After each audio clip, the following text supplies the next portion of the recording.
Hello everyone and welcome back to the Unexplained Diaries. Here on this channel I share real-life encounters with beings from beyond the skies to help you unwind and drift off to sleep. Before we dive in, I would love to hear from you. Leave a comment and let me know where you're tuning in from. Now, find a comfortable spot, relax, and let's begin. It was supposed to be just another weekend thing. I'd been helping my friend Tyler run a little side project where we documented weird sightings around upstate New York. We weren't experts or anything. We both worked day jobs in Albany, but we'd drive out to spots people emailed us about, take photos, maybe shoot some B-roll and upload it to our YouTube channel. It was small time, mostly a hobby. This particular trip was to a patch of woods near Middberg, where a guy claimed to see lights land behind his property line.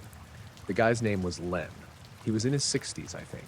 Real quiet, real serious. Said he saw 3 white lights drop below the treetops around 2 a.m. on a Tuesday. No noise, no wind.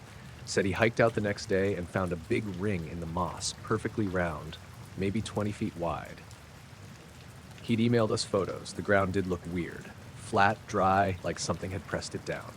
So we drove up there Saturday afternoon, parked off a dirt shoulder and hiked in with a couple cameras and a cheap EMF meter Tyler liked to bring for fun. Took us about 40 minutes to reach the clearing. The ring was still there, maybe not as sharp as in Len's photos, but you could tell something had disturbed the area. The ground was compacted, the moss around the edge was a different color. We spent a couple hours out there. Got drone footage, took soil samples, just to say we did. At one point, Tyler said he felt a vibration through his boots, but I didn't feel anything. There was no sound, no wind either. I remember thinking it was unusually still for the middle of the woods, no birds, no bugs, just the occasional creak of trees. We wrapped around dusk and headed back to the car. The drive home was normal. We stopped for burgers and joked about how Len might have just dragged a kiddie pool out there and scared himself. Got back to the apartment a little after 10. Tyler and I had been roommates for 3 years, split level, second floor of a 3-story walk-up on Western Avenue. As soon as we got to our door, we knew something was off. The handle wasn't fully latched. It nudged open when I pushed it. At first I thought maybe Tyler forgot to lock it, but he swore he always double checks. We went in slow, thinking maybe someone broke in, but nothing was missing. Our laptops were still on the desk, TV was there, drawers untouched, but every mirror in the apartment had been flipped. The one above the bathroom sink was turned to face the wall. Same with the full-length mirror in my bedroom. Tyler's mirror, the one hanging above his dresser, was lying face down on the carpet. No glass broken, nothing else disturbed. We checked the windows, but they were all still locked from the inside. We didn't call the cops. I don't know why. I guess because technically nothing was stolen and there was no sign of forced entry. Just that one detail, the mirrors. That night, we barely talked. Tyler stayed in the living room and kept the lights on. I laid in bed, staring at the ceiling. Every time I closed my eyes, I pictured someone standing just outside the edge of my vision. No noise, no movement, just watching. Around 3 a.m., I got up to get water and found Tyler already standing by the window, looking out through the blinds. "There's someone down there," he said, without turning. I stepped closer and looked where he was pointing. Across the street under the sodium street lamp stood a man in a black suit. No coat, no umbrella, even though it had started to drizzle. He had pale skin and no hat. His arms hung perfectly straight at his sides. He was staring up at our window, not moving, not pacing, just standing there. I asked if he'd been there long, and Tyler said he'd first noticed him about half an hour ago. We watched for another 10 minutes. He didn't look away. I took a photo on my phone, but when I checked it, the guy wasn't in the frame, just an empty street. Tyler wanted to go down and confront him. I didn't. I said we should just wait. Eventually, sometime after 4, the man walked away. Not toward a car. Not into a building. Just turned and disappeared around the corner. No rush in his step. The next day, we both called out of work. I checked the locks again. Nothing was broken. We talked about what to do next. Report it, ignore it, maybe move. Neither of us really believed we were in danger, but we also couldn't explain what was happening. That afternoon, we tried logging into the channel to review the footage from the woods. The drone clips were there, So were the photos and the soil sample stuff. But the files from Tyler's handheld, the ones where he'd walked through the ring and talked about the soil, were gone. Just gone. Not corrupted, not mislabeled, like they were never recorded. We checked the SD card on my laptop and his. Same result. No files past a certain timestamp, right around the time we noticed the weird quiet in the clearing. That night, just before bed, I looked out the window again. There was no one on the street, but one of the street lamps, the one directly across from our building, kept flickering. On, off, back on, like someone was playing with the power. I watched it for a while, then closed the blinds. Neither of us said anything about it the next morning. Just made coffee and went about our day like normal. But that wasn't the last time I saw the man.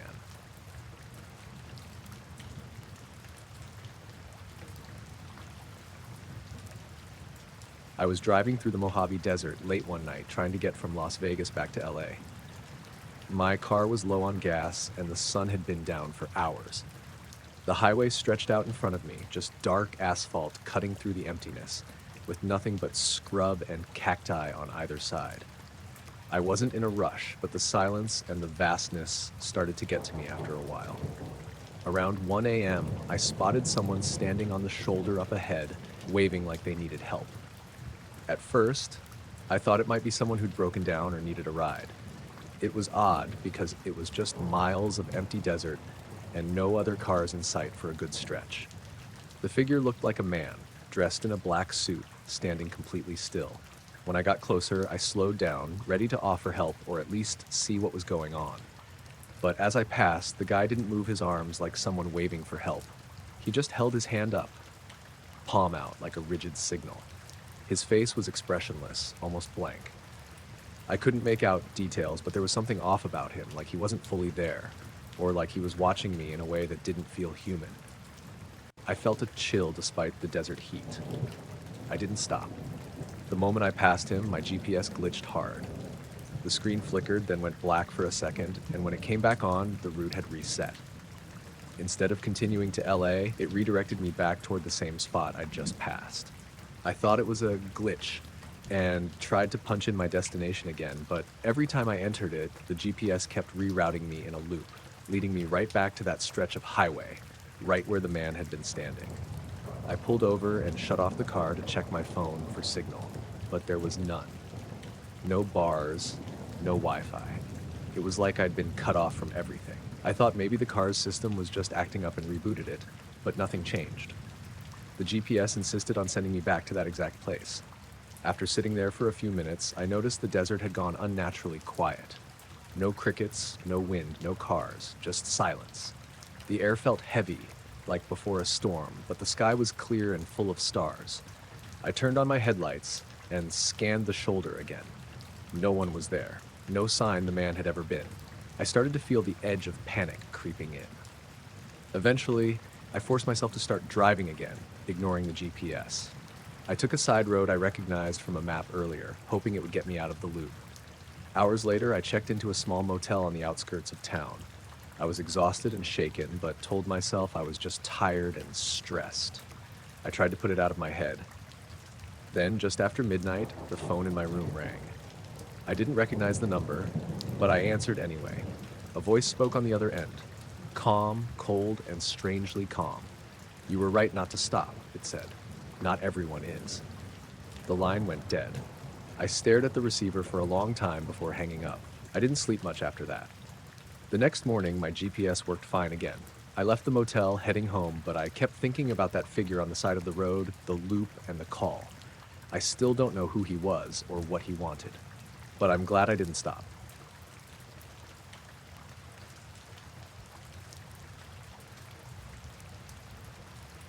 I was driving back from a week-long trip through the Mojave Desert trying to clear my head. My name's Eric, and I work in software support. So sitting behind a screen all day means I usually need to get outside now and then. This trip was mostly just me, my old Jeep, and a map, no real plan. Just driving through empty places, staying off the main highways as much as I could. On the last night, I was somewhere near Baker, California, coming back toward the 15.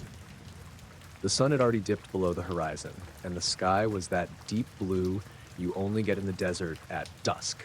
The air had cooled down, but the heat from the day still hung close to the ground. The roads were nearly empty, just me and the headlights cutting through the dark. About 40 miles outside Baker, I noticed a car behind me. It was a black sedan, something pretty standard looking, no logos or anything. I glanced in the rearview mirror and caught a glimpse of the driver's face once. Just a blurry shape, like a man, but I couldn't make out features. I figured maybe it was coincidence, just someone driving the same way, but I kept getting this uneasy feeling. I sped up, thinking maybe I was imagining things or maybe they'd just pass me, but the car stayed right there, matching my speed perfectly. I slowed down, then sped up again. Still there. I tried to shake it off, thinking maybe they were lost or something. But the more I tried to lose them, the closer they seemed. I turned off the highway onto a smaller road leading to a gas station, thinking I'd wait and see if they pulled in too. The black sedan stopped about 20 yards behind me, engine idling. I got out and started filling my tank, keeping an eye on the car. The driver stayed still, watching me. When I finished, I climbed back into my Jeep and thought about just driving off, but something held me there. I wasn't sure what, but it was like I couldn't just leave, so I waited. After a minute or two, the passenger window on the black sedan rolled down slowly, making a quiet hiss in the otherwise silent night. A man's face appeared in the window, maybe mid-40s, clean-shaven, wearing a black suit and a dark shirt. His eyes were calm but sharp, and he didn't smile. "You saw something you shouldn't," he said, voice low but clear. I blinked, surprised. "I don't know what you mean." "Drive carefully from now on," he said. Then the window rolled up, and the car pulled away, disappearing into the dark like it had just melted into the night.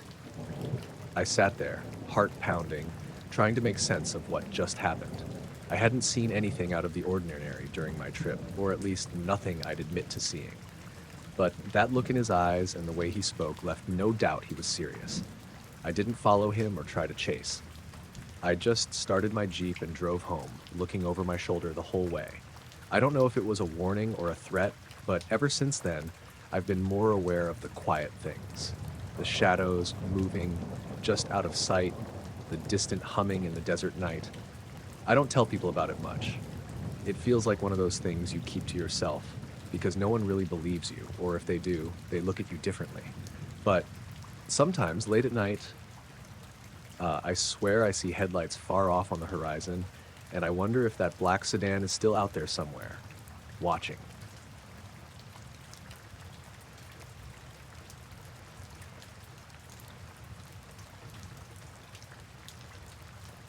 The first time I noticed the black sedan parked across the street from my house, I thought maybe it was just someone visiting a neighbor. It was late, around 11 p.m. on a Tuesday, and the street was quiet except for the occasional passing car. The sedan was a newer model, totally blacked out windows, clean, unmarked, no plates. Parked perfectly parallel to the curb like it had been there all day. I stepped out onto my porch just to get a look at it, but the driver didn't move. Just sat there, engine off. I figured maybe someone was waiting for a friend or something. Didn't think much of it then. The next night, same car, same spot. I wasn't sure if I was imagining it, so I asked my neighbor Tim if he'd seen anything strange. He said he hadn't noticed a thing.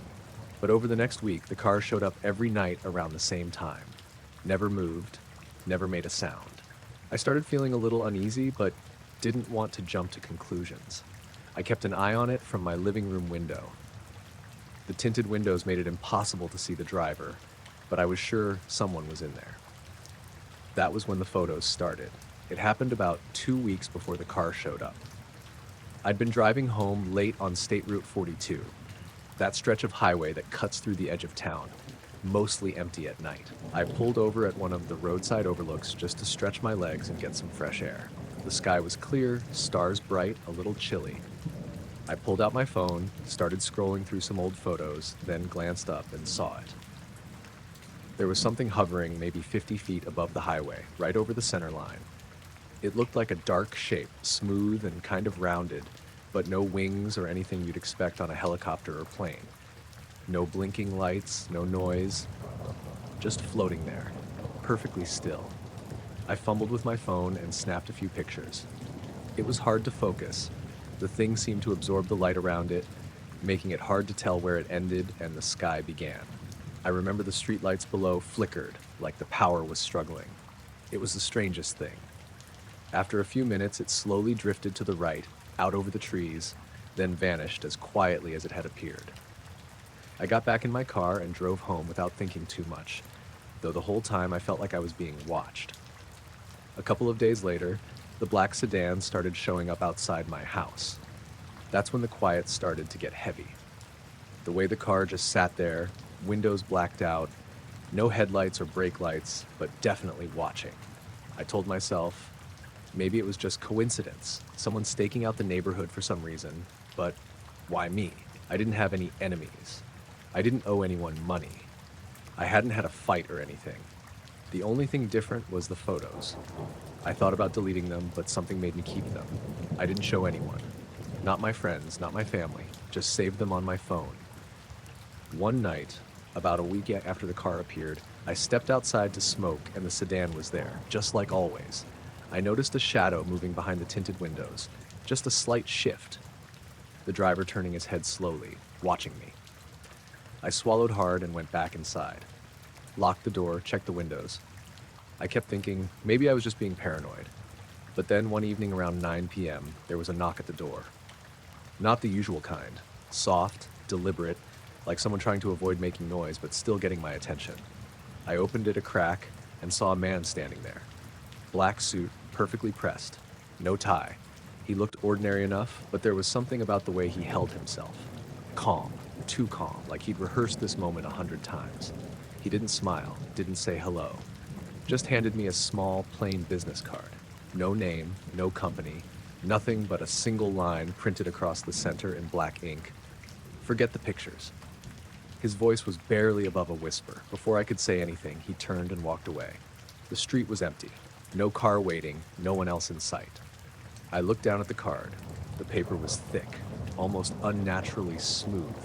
I wanted to throw it away, but instead, I stuck it in my pocket. After that night, the black sedan stopped showing up. But the photos stayed on my phone, and sometimes when it's dark and quiet, I catch myself glancing out the window, half expecting to see those blacked out windows staring back. I don't know who that man was or what he wanted. I don't know if I should delete the pictures or keep them. All I know is that sometimes when I look at those photos, I see more than just a shape hovering over the highway. There's something watching back, and I don't think I'm supposed to see it.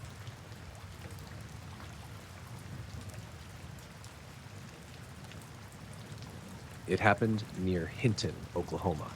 I'd gone out solo to track a late spring storm that was forming just west of the Canadian River. Nothing major, just a cluster of isolated cells, enough to light up the plains but not a full supercell system. I was hoping to catch some high-res footage of cloud-to-ground strikes for a little side project I'd been working on. I'm not a professional storm chaser or anything, just a guy with a decent camera setup and a habit of spending too much time in his truck. It was around 6:30 in the evening, early June. The sky was starting to bruise over to the southwest, all purples and pale green edges. I parked my truck on a dirt road that ran alongside a cattle fence, maybe 10 miles from town. There was an open field on the east side, wheat or maybe just wild grass, totally flat, no trees, no power lines. It was perfect. I set up my tripod facing the storm line and started rolling. I let the camera run while I stood off to the side with a remote, taking stills when I saw a strike. The storm was moving slow. Lots of distant thunder, low and drawn out, the kind that rolls through your chest a little. The air smelled sharp, ozone, dust, damp heat. Every few minutes there'd be a bolt that reached down and touched somewhere far off, but nothing really close. I'd been out there maybe 40 minutes when it happened. One strike hit the field straight ahead of me, maybe a couple hundred yards out. It wasn't the brightest bolt I've ever seen, but it was close enough that the sound hit barely a second after the flash. Big crack, like a board snapping, followed by a growl that seemed to come from under the ground. It startled me a little, but I kept the camera rolling. I even said something dumb out loud, like, "That was a good one." I didn't notice anything strange in the moment. The field looked normal. The lightning hit, flared white for a split second, then faded. No fires, no smoke, no weird smells, just a flash and a boom. I packed up around 8 once the storm lost structure and the light started fading. Drove back to my rental house in El Reno and dumped the footage onto my laptop while I ate dinner. I didn't watch the video all the way through that night, just scrubbed through to grab a few clips. I was tired, figured I'd do a proper edit in the morning. Next day, I opened the file and started going frame by frame through the best strike, the one that hit in the field. The lightning itself took up maybe 5 or 6 frames, but the frame before the flash is where I saw it, just one frame. At first, I thought it was an artifact or maybe a shutter glitch. My camera's not top tier, but it's reliable. But when I zoomed in, there was clearly a shape. Not light, not a smudge, but a dark object. Disc-shaped, horizontal, slightly tilted, hovering just above the grass, maybe 20 feet off the ground, dead center of the frame. I sat there staring at it for a good minute before backing it up and watching that section again. It wasn't in the frame before that, just grass and a dim sky. Then pop, one frame with the shape, and then lightning. I tried to convince myself it was just a trick of the contrast, maybe a bird caught mid-flight, or a drone, or something in the lens. But it didn't look like any of that. No wings, no blur, no rotor blades, just a flat oval, dark gray, almost black, with a soft edge, like it was absorbing light instead of reflecting it. I checked the time codes and slowed it down even more. Nothing else in the entire video looked like that. No other anomalies, no sensor errors, just that one frame right before the strike. I tried to recreate it using stills from other parts of the video, adjusting contrast, shadow, saturation, but I couldn't make anything look like that shape. Whatever it was in the scene. Not a lens flare, not a compression glitch. I didn't sleep well that night. The next morning, I went back out there. Same road, same stretch of field, clear skies, no storms on the radar. I walked out to the spot where I think the bolt hit. There wasn't a burn mark or anything dramatic, just a small patch of grass that looked dented, I guess, like something heavy had hovered close enough to flatten it a little. The grass was pressed down in a wide circle, maybe 8 or 10 feet across, edges not sharp but noticeable. No scorch marks, no smell, just that odd, shallow depression. I walked the field for an hour looking for anything else, metal, wires, something that might have caused the shape. Nothing. No footprints except mine. No tire tracks, no signs of equipment. On the way back to the truck, I felt not watched exactly, but like I'd forgotten something. Like when you leave the house and feel like the stove's still on. That nagging, nervous weight in your gut. I sat in the cab for a while before I left, just staring out at the field. When I got home, I tried showing the frame to my brother, who's way more into camera tech than me. I didn't tell him what I thought it looked like, just asked if he could explain it. He stared at it for a bit and said it didn't look like any sort of digital artifact he was familiar with. Said it looked inserted, not by editing, but like something actually in the scene that the camera happened to catch for a blink. I asked if a lightning flash could somehow create a visual echo or reflection, but he shook his head. Not without light. This is a dark shape. That was 2 months ago. I haven't gone storm chasing since. I haven't deleted the footage, but I haven't watched it again either. It's just sitting in a folder on my desktop labeled Hinton Field. Sometimes at night, if it's real quiet, I think about how that thing only showed up in one frame. Like it was only visible for 1/100th of a second. Like it was there, waiting, and the lightning just lit it up for a split moment. And then it was gone.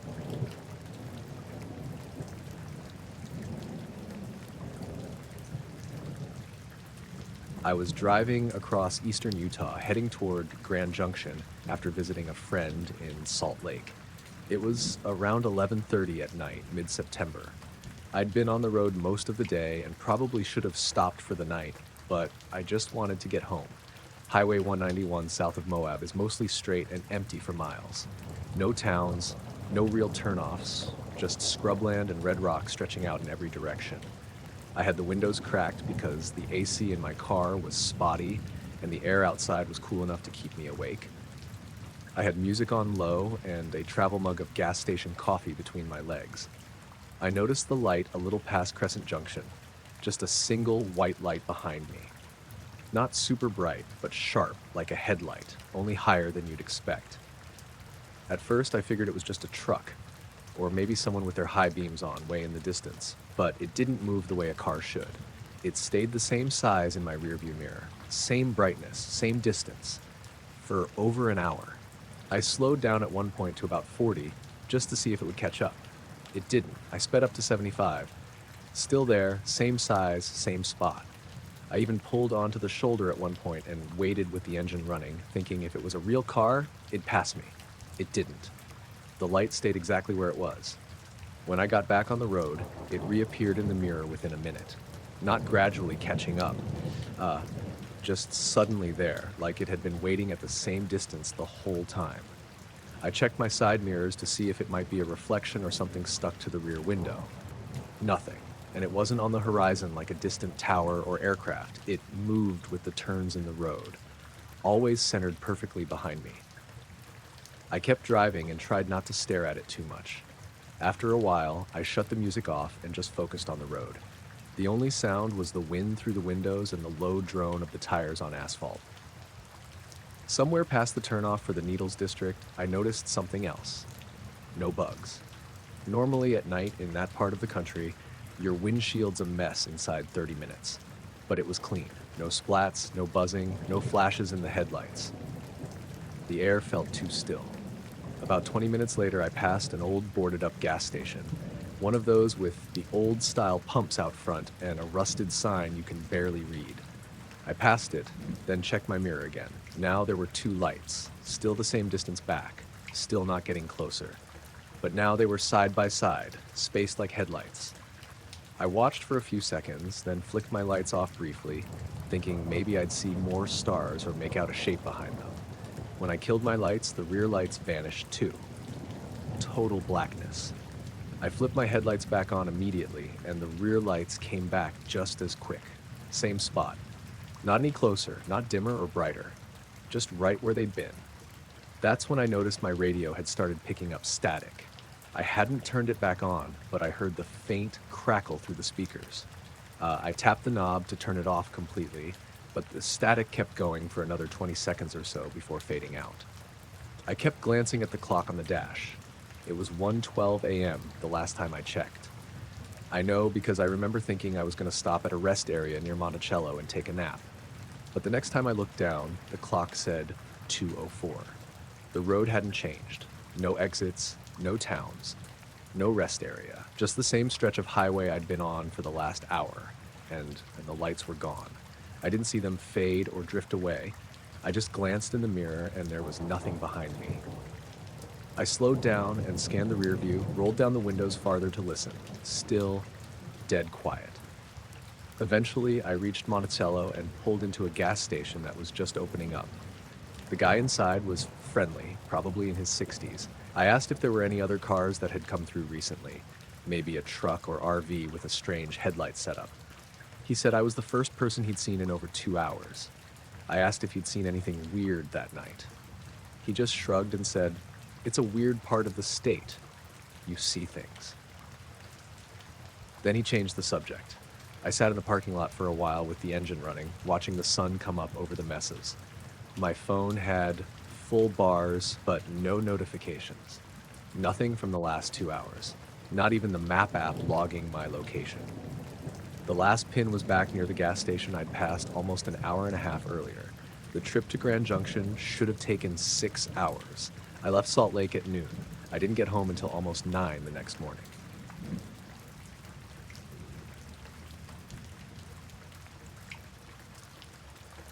I was camped out in the Nevada desert, just south of Beatty, near an old gravel road that branches off into the hills.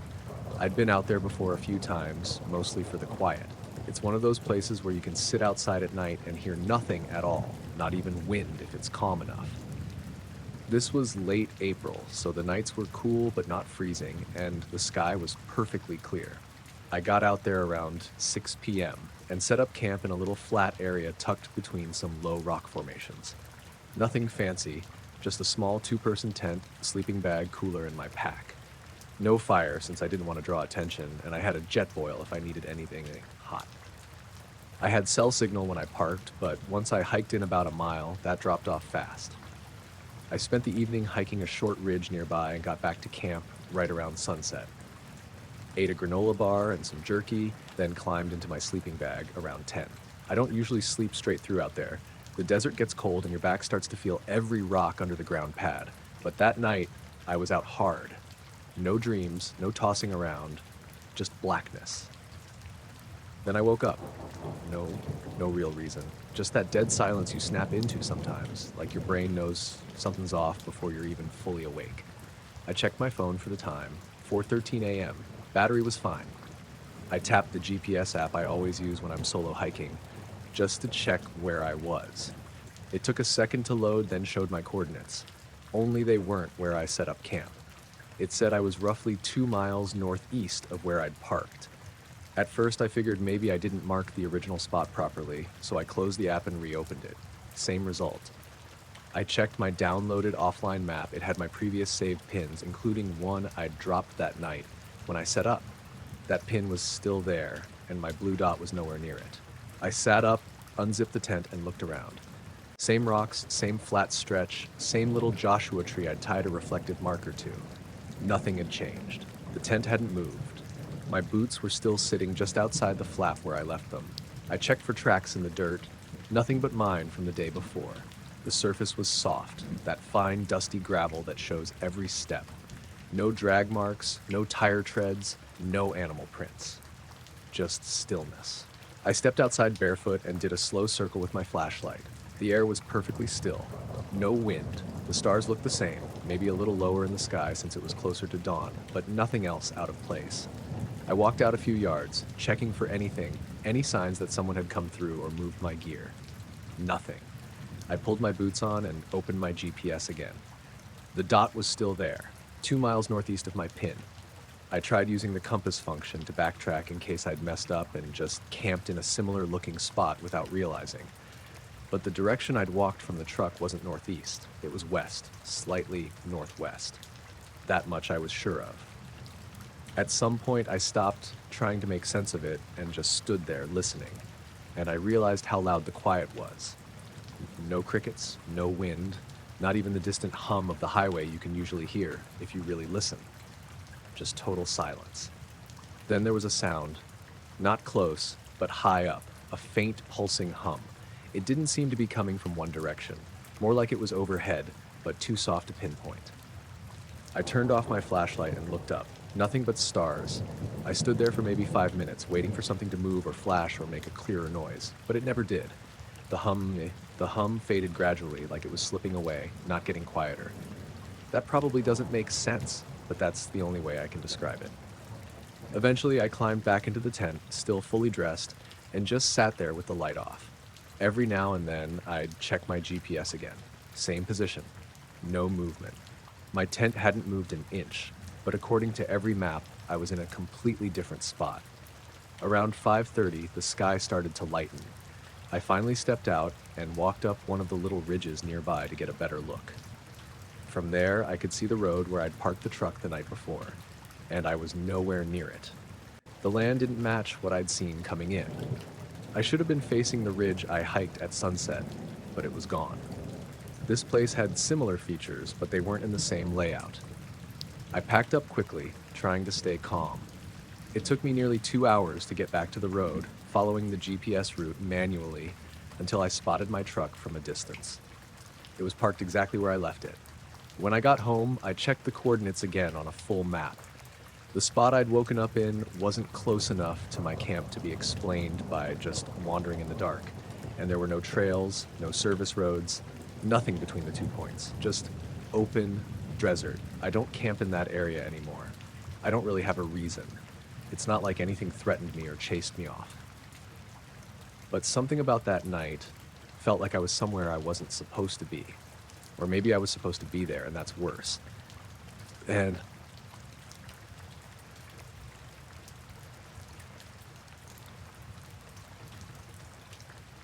I worked the graveyard shift at a small convenience store on the edge of town.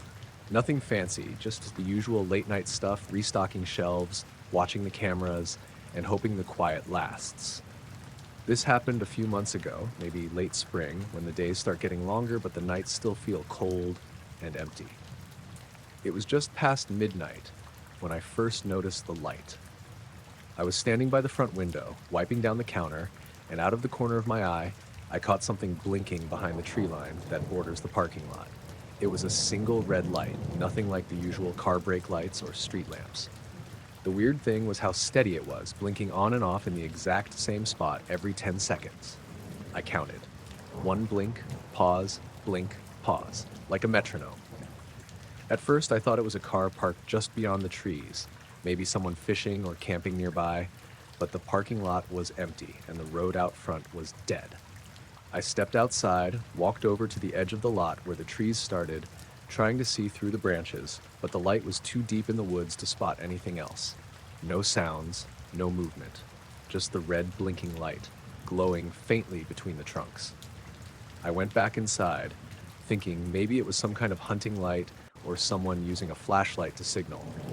But the timing was too exact, too deliberate. It didn't feel random. The clock ticked on. Every 10 seconds, the light blinked again. I started timing it with my phone. 10 seconds, 10 seconds, always the same. It didn't speed up or slow down. It stayed perfectly regular for nearly half an hour. I tried not to stare, but it was impossible. I kept watching it from behind the counter, feeling a strange mix of curiosity and something else. Something tight, like my chest was getting squeezed. I tried calling my friend on a break, but no answer. Texted her a quick message about the blinking light, but didn't get a reply. Then, suddenly, the light moved. It didn't slide sideways or jump around like I expected. It shot straight up. Like someone flicked a switch, it started rising vertically, fast, cutting through the dark tree line. I saw it clearly against the night sky, climbing higher and higher until it vanished somewhere above the clouds. There was no noise, no engine hum, no crackle or buzz. Just that red dot rising like a flare, getting smaller and smaller, then gone. I stood frozen for a minute, not sure if I'd imagined it. I blinked, rubbed my eyes, looked back toward the trees, but the light was definitely gone. No blinking, no flicker, no sign it had ever been there. I thought about calling the cops or someone, but who would believe me? A blinking red light that moves straight up and disappears? Sounds like something from a movie. I clocked back in, trying to focus on my work, but the whole night felt off. I kept glancing out the window, half expecting the light to come back or see something moving in the shadows. A couple of hours later, near closing time, I heard it, soft footsteps on the gravel outside. Slow, deliberate. I looked up from the counter, but the lot was empty. No cars, no people.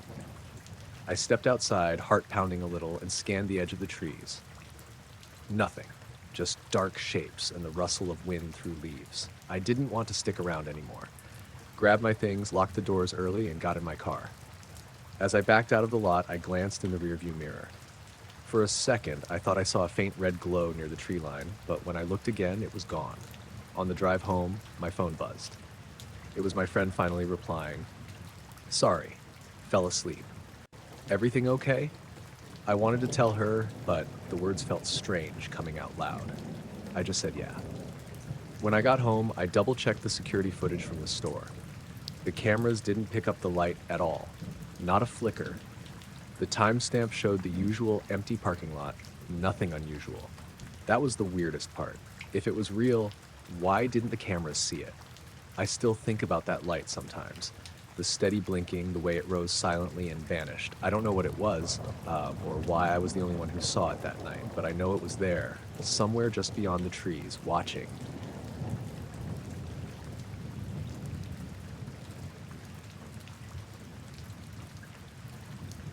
The night was quiet. Too quiet, really, for the kind of job I had at the Ridgeview weather station. I was the night tech, basically just me, a few computers, and a bunch of instruments on this remote hilltop overlooking the Shenandoah Valley.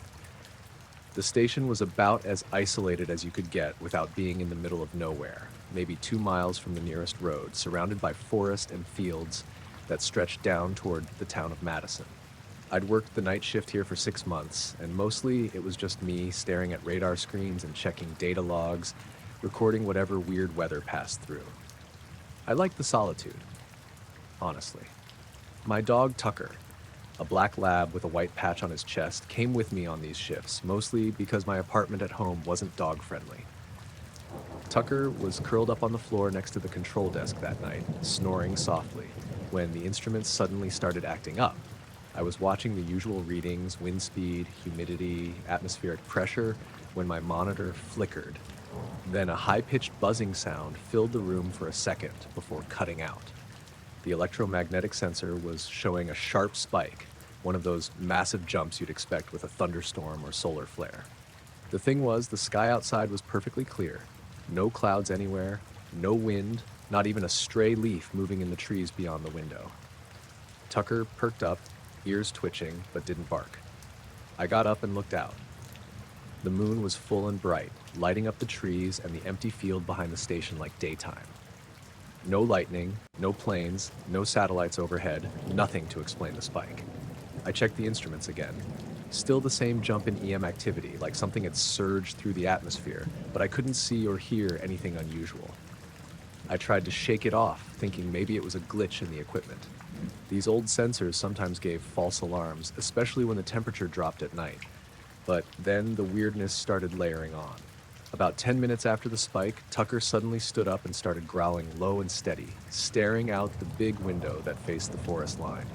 I followed his gaze but saw nothing. No animals, no movement. Just black trees and moonlight. I told him to calm down, but he wouldn't stop. He kept growling, hackles raised, teeth bared, not aggressive exactly, more like alert, warning me something was off. I moved closer, resting my hand on his back, but the feeling of unease was already creeping into my chest. Then the lights in the control room dimmed briefly, like someone flipped a switch for a second. The computers didn't reboot or lose power, but the monitors flickered again. I swear I heard a faint hum in the air, almost like static, but it wasn't coming from the machines. It was too low, too steady. I pulled up the security cameras on the screens, one pointed at the station's perimeter, the other scanning the edge of the woods about 100 yards away. Both showed nothing unusual. No vehicles, no people, no animals. I walked outside with a flashlight and Tucker tagging along, still tense but quieter now. The air was cold and crisp, and the stars stretched clear above. I scanned the tree line carefully, shining the beam through the branches. Nothing moved. No strange lights or shapes. No noise except the wind rustling leaves far off. I stayed out there for about 10 minutes, turning slowly in a circle, eyes peeled for anything out of place. When I went back inside, the spike on the EM sensor was gone, but a low-level hum lingered in the background, almost like a vibration you could feel in your bones. I tried calling my supervisor in Madison, but the radio link was crackling with static and eventually cut out. I switched to my cell phone. No signal. The station sat on a ridge between hills and dense forest. The cell tower was miles away, so I wasn't surprised. Still, it made me feel more isolated than usual. I kept an eye on the data feed. Nothing else abnormal happened for the rest of my shift, but the feeling didn't leave me. Tucker wouldn't settle down, pacing the floor and occasionally growling softly at the window. Every so often, the lights dimmed a little or flickered, like the building itself was breathing. When the sun started to rise, I was relieved. I packed up my gear and hooked Tucker's leash to the station door. On the way down the dirt path to the truck, I looked back once more at the weather station. The instruments were quiet now. The forest behind it seemed normal in the morning light. But as I was driving home, I glanced up at the sky and caught something moving in the corner of my eye. A faint glow, drifting silently just above the treetops. It wasn't like a plane or helicopter. It moved too smoothly, without sound or blinking lights. I blinked, and it was gone. When I got home, I let Tucker out into the backyard. He seemed tired but okay, like he had no idea what he'd been barking about all night. I sat on the porch for a while, watching the early morning sky, wondering what the hell had happened up on that hill. I still don't know. The instruments caught something real enough to disrupt the sensors and mess with the power, but nothing that anyone could see. No obvious source, no explanation. Tucker hasn't acted strange since. Neither have I, really. Just this quiet, unsettled feeling that maybe whatever it was is still out there, somewhere beyond the trees, waiting or watching. And sometimes, when I'm alone at night, I swear I hear that low hum again, just faint enough to make the silence feel wrong.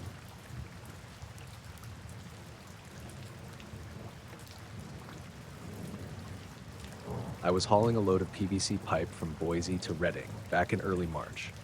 Cold, but clear. I'd left late, around 7 p.m., figuring I'd run until about midnight and grab a few hours off Highway 139. That stretch through Modoc County's mostly empty, pine forest, dry grass, lots of cattle fencing. Quiet place to stop if you need a break and don't want to shell out for a truck stop. I'd pulled off on a wide gravel shoulder just south of Tianesta, where there's a little pullout by a bend in the road. Not official parking, but I'd stopped there before. No signs, no traffic at that hour. I remember checking the time, 12:13 a.m., and logging it in the ELD. I parked facing south, put the brake on, killed the engine, and climbed into the sleeper. No weird feelings or anything. Just tired. I'd had a protein bar, put on a podcast, and passed out fast. Next thing I know, I'm awake, sitting up in the sleeper like I just heard something. I didn't hear anything specific, but I felt something. Can't explain that part real well, like my body noticed something before my brain did. That off kind of quiet. The cab was dark, but the little red light from the dash clock said 3:12 a.m. I sat there a second, listening. No wind, no traffic, not even a bug tapping the windshield. Just still, too still. I opened the curtain, climbed up front, and turned on the dome light. Nothing looked off. My keys were still in the little tray where I keep them. Nothing had shifted. It was cold, but not freezing. I turned off the light and opened the driver's side door. That's when I noticed the angle. The rig was tilted slightly left. Not a ton, just enough to notice if you've been driving a long time. My rig's old, but I keep it balanced. That shoulder had been flat when I parked. I remember because I double-checked the level before I went down. I stepped out and looked around. Something was wrong. The gravel under the front tires looked fresh. Not like fresh poured, but like it had just been disturbed. Darker patches where the tires were, like the weight had been shifted onto new ground. And when I looked behind the trailer, the back end was angled differently than before. The whole rig was maybe 20, 30 feet farther from the road than I remembered. Not in a new spot entirely, just nudged back into the brush a little. I walked around the passenger side, checked the area. No tire marks, no drag, no footprints. But right behind the rear wheels, maybe 6 feet back, were 2 deep indentations in the gravel. Not gouges, not tire tracks. Just smooth, symmetrical depressions, maybe a foot across, shaped kind of like ovals. About 6 inches deep, no pattern in the bottom, just smooth. They didn't match my tires, didn't match any tires I've ever seen. I stood there a long time trying to think how that could have happened. Maybe someone hooked the rig and towed it back, but there were no tracks. And who would move a truck 30 feet backwards into brush in the middle of the night? I checked the trailer seals, still locked, still secure. Checked the brake lines, lights, coupler. Everything looked fine. Nothing missing. I walked out toward the road to look at where I thought I'd parked, and that's when I noticed the spot I'd originally pulled into. Flat, compacted gravel with a shallow tire groove. It was closer to the white line by about 30 feet. No mistaking it. I'd been there, and now I wasn't. The new position had no matching tire tracks leading to it. The gravel all around was untouched, except those 2 oval indentations behind the rig. Everything else, brush, weeds, even a soda can off to the side, hadn't moved. I'm not the jumpy type, but I felt something crawling up my spine. The back of my head felt hot. I remember looking around the trees and seeing nothing but dark shapes, barely visible under the starlight. No sound. No breeze. That was the part that got me, I think. How quiet it was. No animals. No night sounds. Just dead silence and my own breath fogging in the cold. I didn't want to stay there. I climbed back in, started the engine, and eased back toward the road. I remember the gravel feeling softer under the tires than it should have, like it hadn't been driven on recently. I didn't punch it or anything, just moved slow, trying not to panic. Once I was back on the highway, I kept checking my mirrors, expecting to see someone or something in the brush. But there was nothing, just the red glow of my taillights. About 10 miles down, I pulled into a small rest area and got out again. This time, I checked the undercarriage, the fuel tank, everywhere. No damage, no signs of tampering. Even the oval indentations were gone. They hadn't left any kind of residue or marks on the tires. That's what stuck with me. If something did move the rig, how did it leave no evidence except those marks? No toe, no lift indentations, no shifted suspension. I made it to Reading by early afternoon and dropped the load. Didn't mention anything to dispatch. Figured maybe I'd parked wrong, misremembered the spot, whatever. But I kept thinking about the gravel, how it had felt different underfoot, like it had just been set down. That stretch of road isn't used much at night. Not a lot of cameras, no signal most of the way. If someone was out there, they weren't local, and they weren't driving anything I've ever seen. I still pass that spot sometimes, and I always check it. I even marked the milepost on a sticky note in the dash. But I've never seen those indentations again.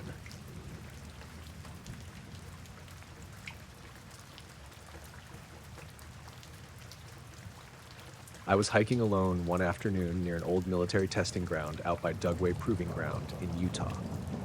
The place is huge, mostly desert and scrub, fenced off in parts, but with some unofficial trails that locals use. I'd heard some weird stories about the area, strange lights, odd sounds, but I wasn't there to chase myths. I just wanted to get away from everything for a day. No phone, no noise, just the sun and the sand.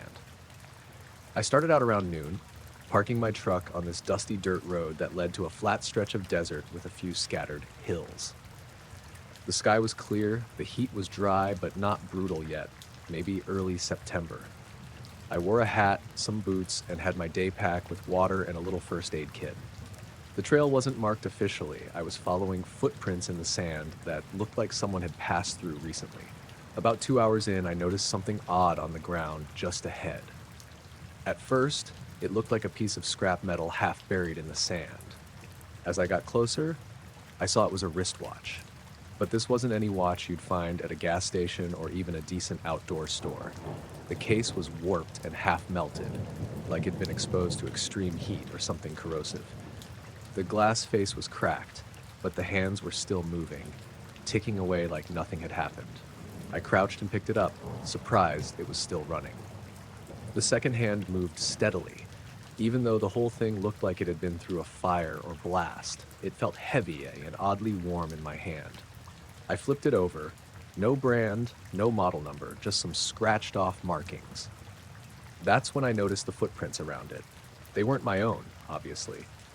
They looked fresh, but stopped abruptly maybe 10 feet away, just in the middle of the open sand with no sign of where the person could have gone. No trail leading off, no drag marks, no disturbance in the dirt that made sense.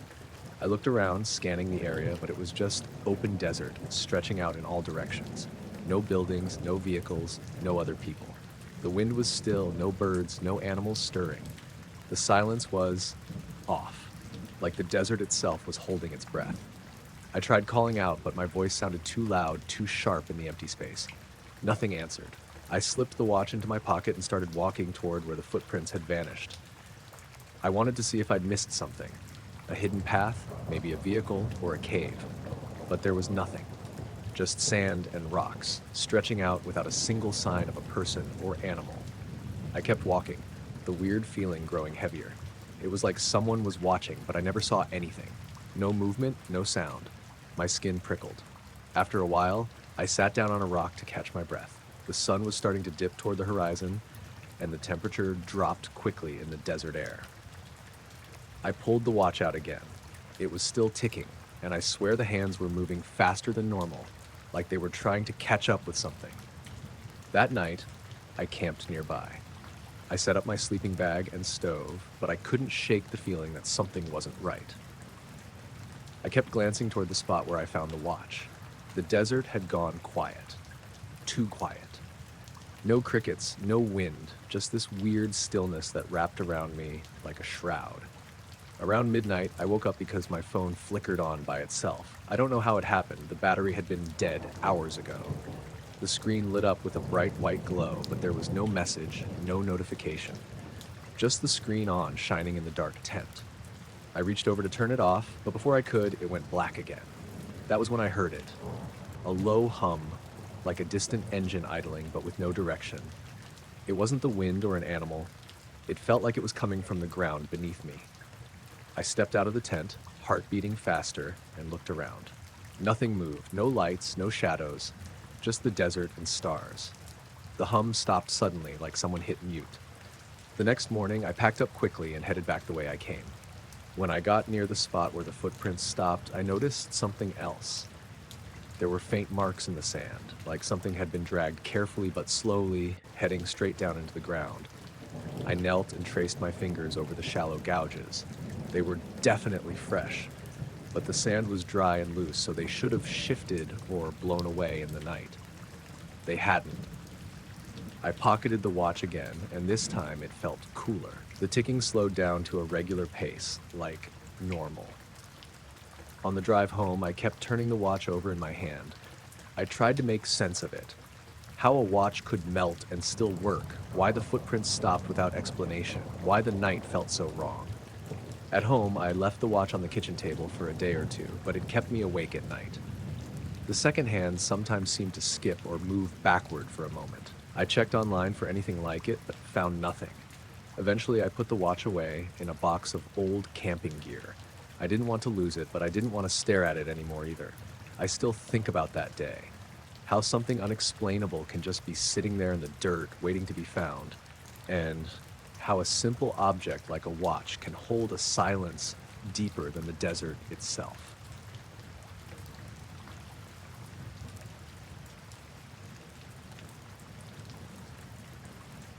I was out checking the south pasture around 4:30 in the morning. That was August, about 2 years back.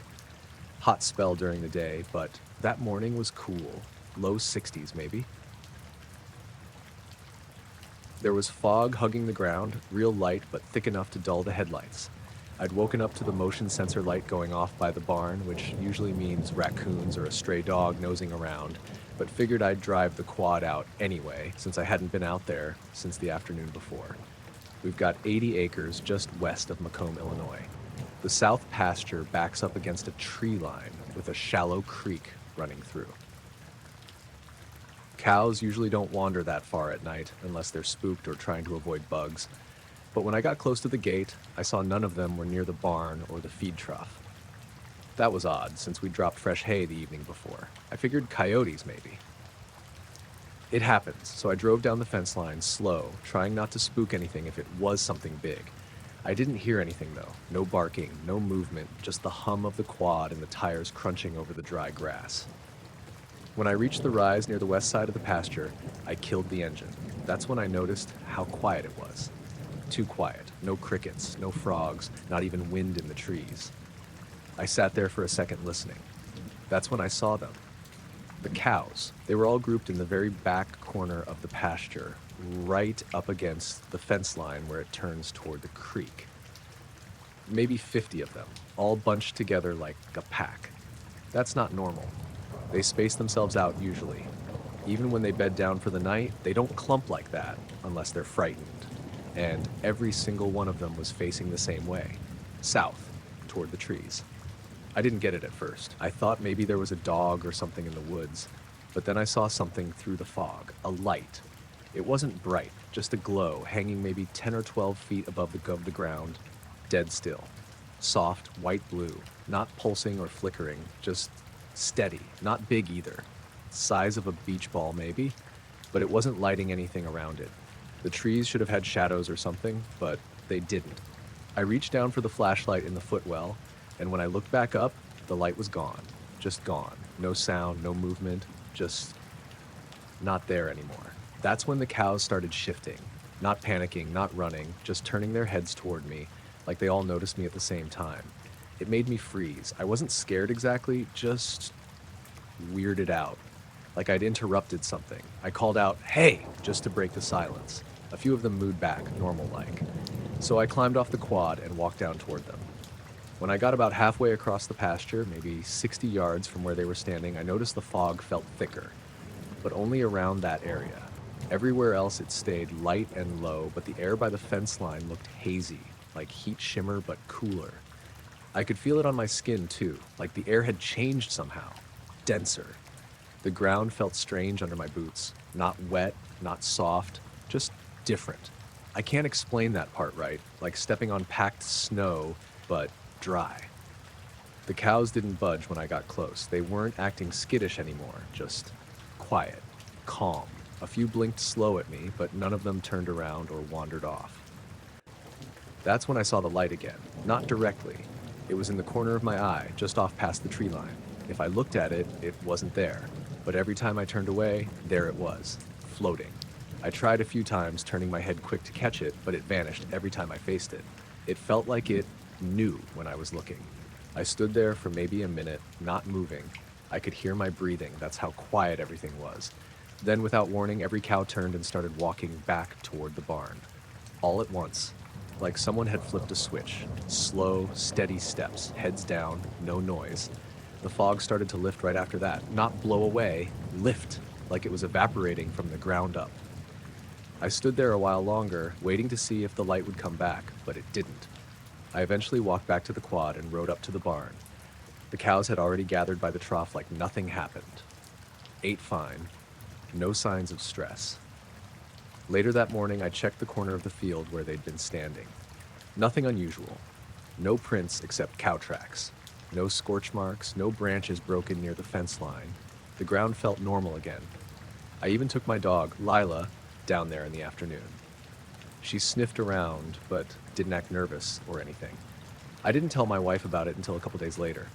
She just raised her eyebrows and said, "Maybe I saw headlights through the fog." But we're 10 miles from the nearest highway. There's no road out there, just the creek and woods. I tried to forget about it, but the next week, when I was fixing a loose gate hinge, I noticed one of the metal fence posts in that corner had a faint discoloration, like something had heated it unevenly. Not rust, not soot, just this faint blue-silver tint that didn't match any of the others.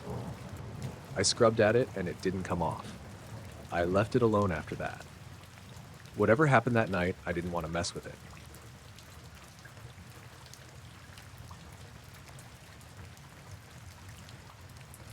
I set up the time-lapse on a Tuesday night in mid-September. Skies were clear, no moon, pretty ideal for stargazing. I was out behind my place in Driftwood, Texas, kind of a scrubby hilltop that backs up to some ranch land. There's not a ton of light pollution if you face away from Austin, and I built a little platform out there with a level mount and power for my gear. I'd just gotten a new camera, a ZWO ASI 533, and I wanted to test it on a longer sequence, something like 6 hours. I mounted it on my Skywatcher tracker and pointed it towards Cygnus. I wasn't trying to catch anything in particular, just wanted to see how the noise looked on the sensor over time. Everything was routine. I calibrated the mount, triple-checked polar alignment, locked down the intervalometer to shoot one frame every 15 seconds. Started the sequence at around 8:20 p.m. and left it running through the night. Next morning, I woke up around 6 and went out to bring the gear in. Nothing seemed off. I dumped the images onto my desktop and let them compile into a time-lapse while I made coffee. I wasn't even planning on watching the full thing, just skipping around to check for clouds or motion blur. I started scrubbing through it around 8 a.m., just a standard star field.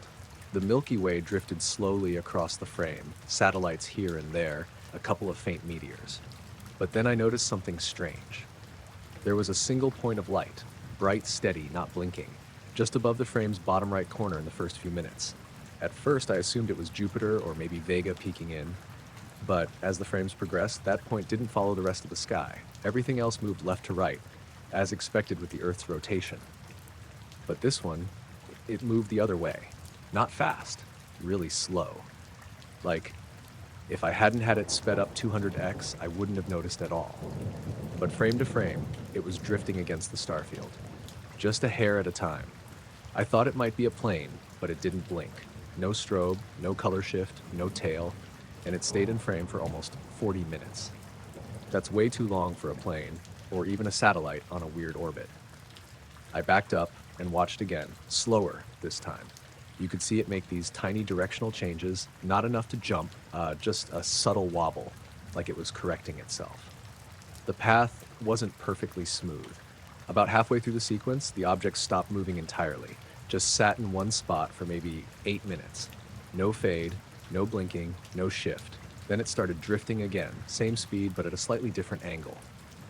I checked the tracking logs from the mount. It was running perfectly. No skips, no errors. If the mount had misaligned or stalled, the whole frame would have shifted.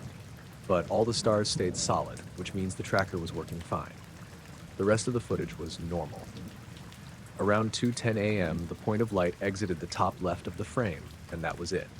I exported a clip of just that portion around 9 p.m. to 2 a.m. and played it again. This time I noticed something else. At about 12:34 a.m., the object dimmed for a few seconds. Not flickered, dimmed, like someone turned down a dimmer switch and then brought it back up. The background stars didn't change at all, so it wasn't the atmosphere. I froze the frame where it was dimmest. It wasn't totally dark, still faintly visible, but it had dropped way below everything else in the scene. Then it slowly brightened back to its original intensity, steady as before. I zoomed in as far as the resolution allowed. Still just a point. No shape, no halo. Just a pure white pixel. I checked the sky databases next. Starlink paths, ISS passes, iridium flares. Nothing matched the location or time. It wasn't in any cataloged flight path or satellite log for that night.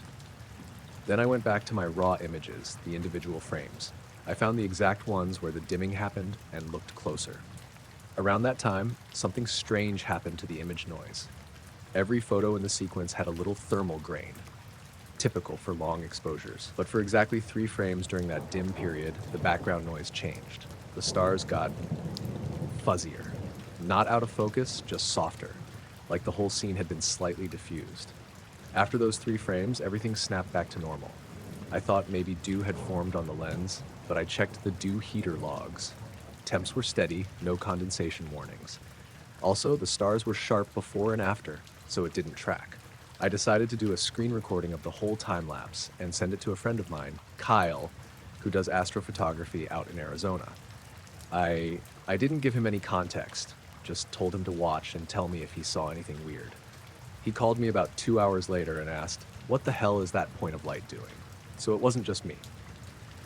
We both tried running the footage through different filters, contrast boosts, exposure curves, color isolations. Nothing changed what we were seeing.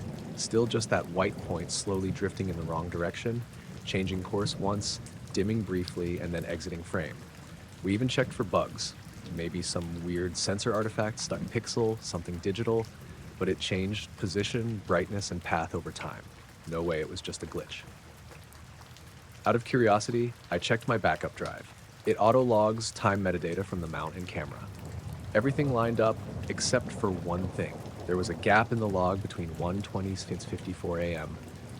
46 seconds, just gone. The camera kept shooting through it, and those frames are there, but the control software didn't record any settings or positional data for that window. Like, it just skipped over that period entirely.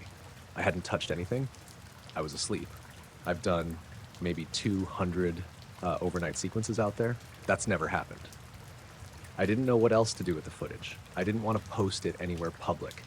Just kept it on my drive, checked it a few more times over the next week. Every time I came away with the same feeling, like I was looking at something I wasn't supposed to notice. I haven't caught anything like it since, but I still run the camera a few times a month. Just in case.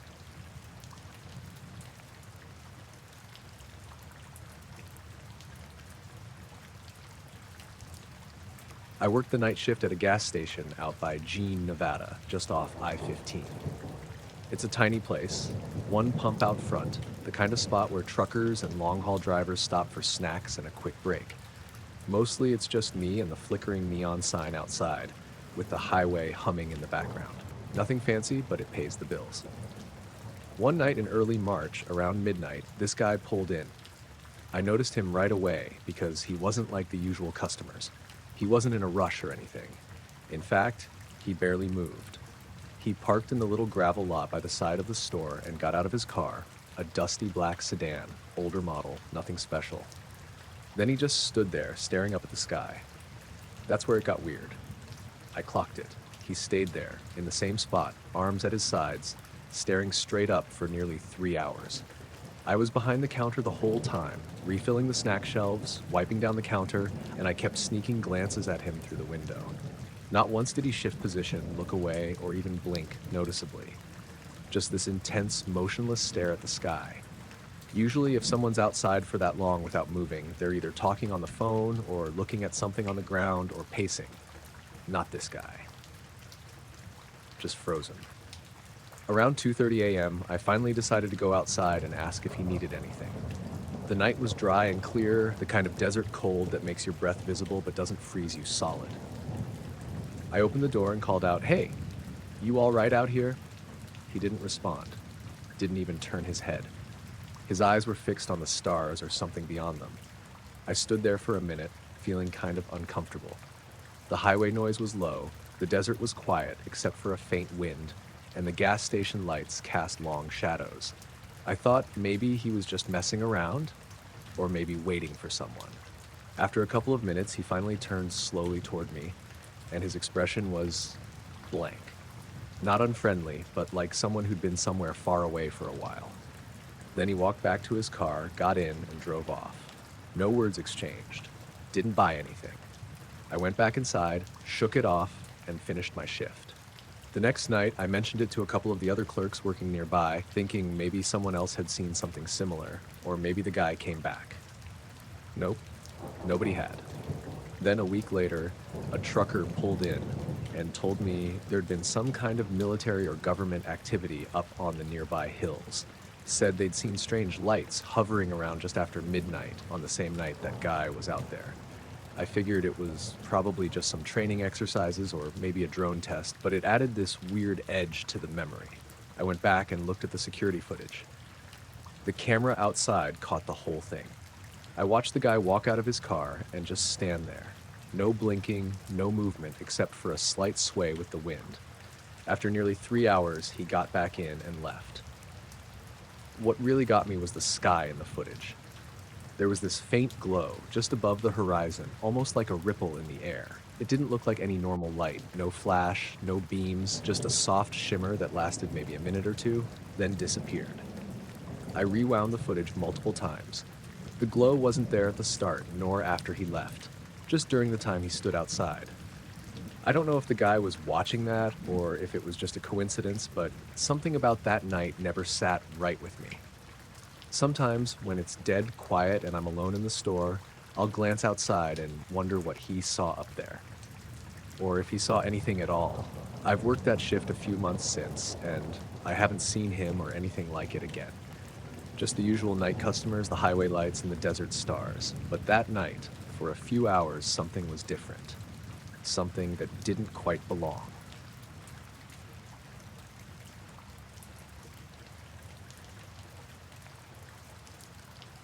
I was driving through eastern Montana on a late summer night, hauling a load from Seattle to Minneapolis. It was one of those stretches of highway where there's barely any traffic, no towns for miles, just long roads lined by flat fields and the occasional stand of scrubby trees.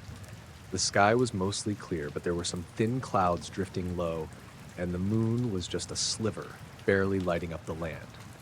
I'd been on the road since early afternoon, and by about 11:30 p.m. I was feeling that familiar creeping tiredness that comes from hours of nothing but highway and the drone of the engine. My dog, Jeb, was curled up in the bunk, snoozing. He's an older mutt, mostly black with a big white patch on his chest. He doesn't bark much, but he's good company for the lonely miles. I glanced over at the GPS and saw I had about 300 miles left to my next stop, a rest area just outside Miles City.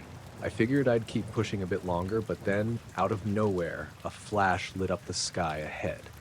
Not lightning, no thunder, and the clouds didn't look stormy, but a sudden, bright white light, almost like a camera flash, but way bigger and more intense, right over the horizon. I slammed on the brakes, pulled off the highway onto the gravel shoulder, and cut the engine. Jeb woke up, looking around groggily, but didn't make a sound. I sat there for a minute, eyes on the sky. The flash didn't repeat, just that one sharp burst of light, then silence. I figured maybe it was a plane or a helicopter with a spotlight, but there was nothing else up there. No sound, no blinking red lights like on aircraft. The radio was dead quiet. I checked the gauges, everything normal. The hum of the engine gone, just the quiet of the night. I leaned back in my seat, thinking maybe I'd just rest my eyes for a bit.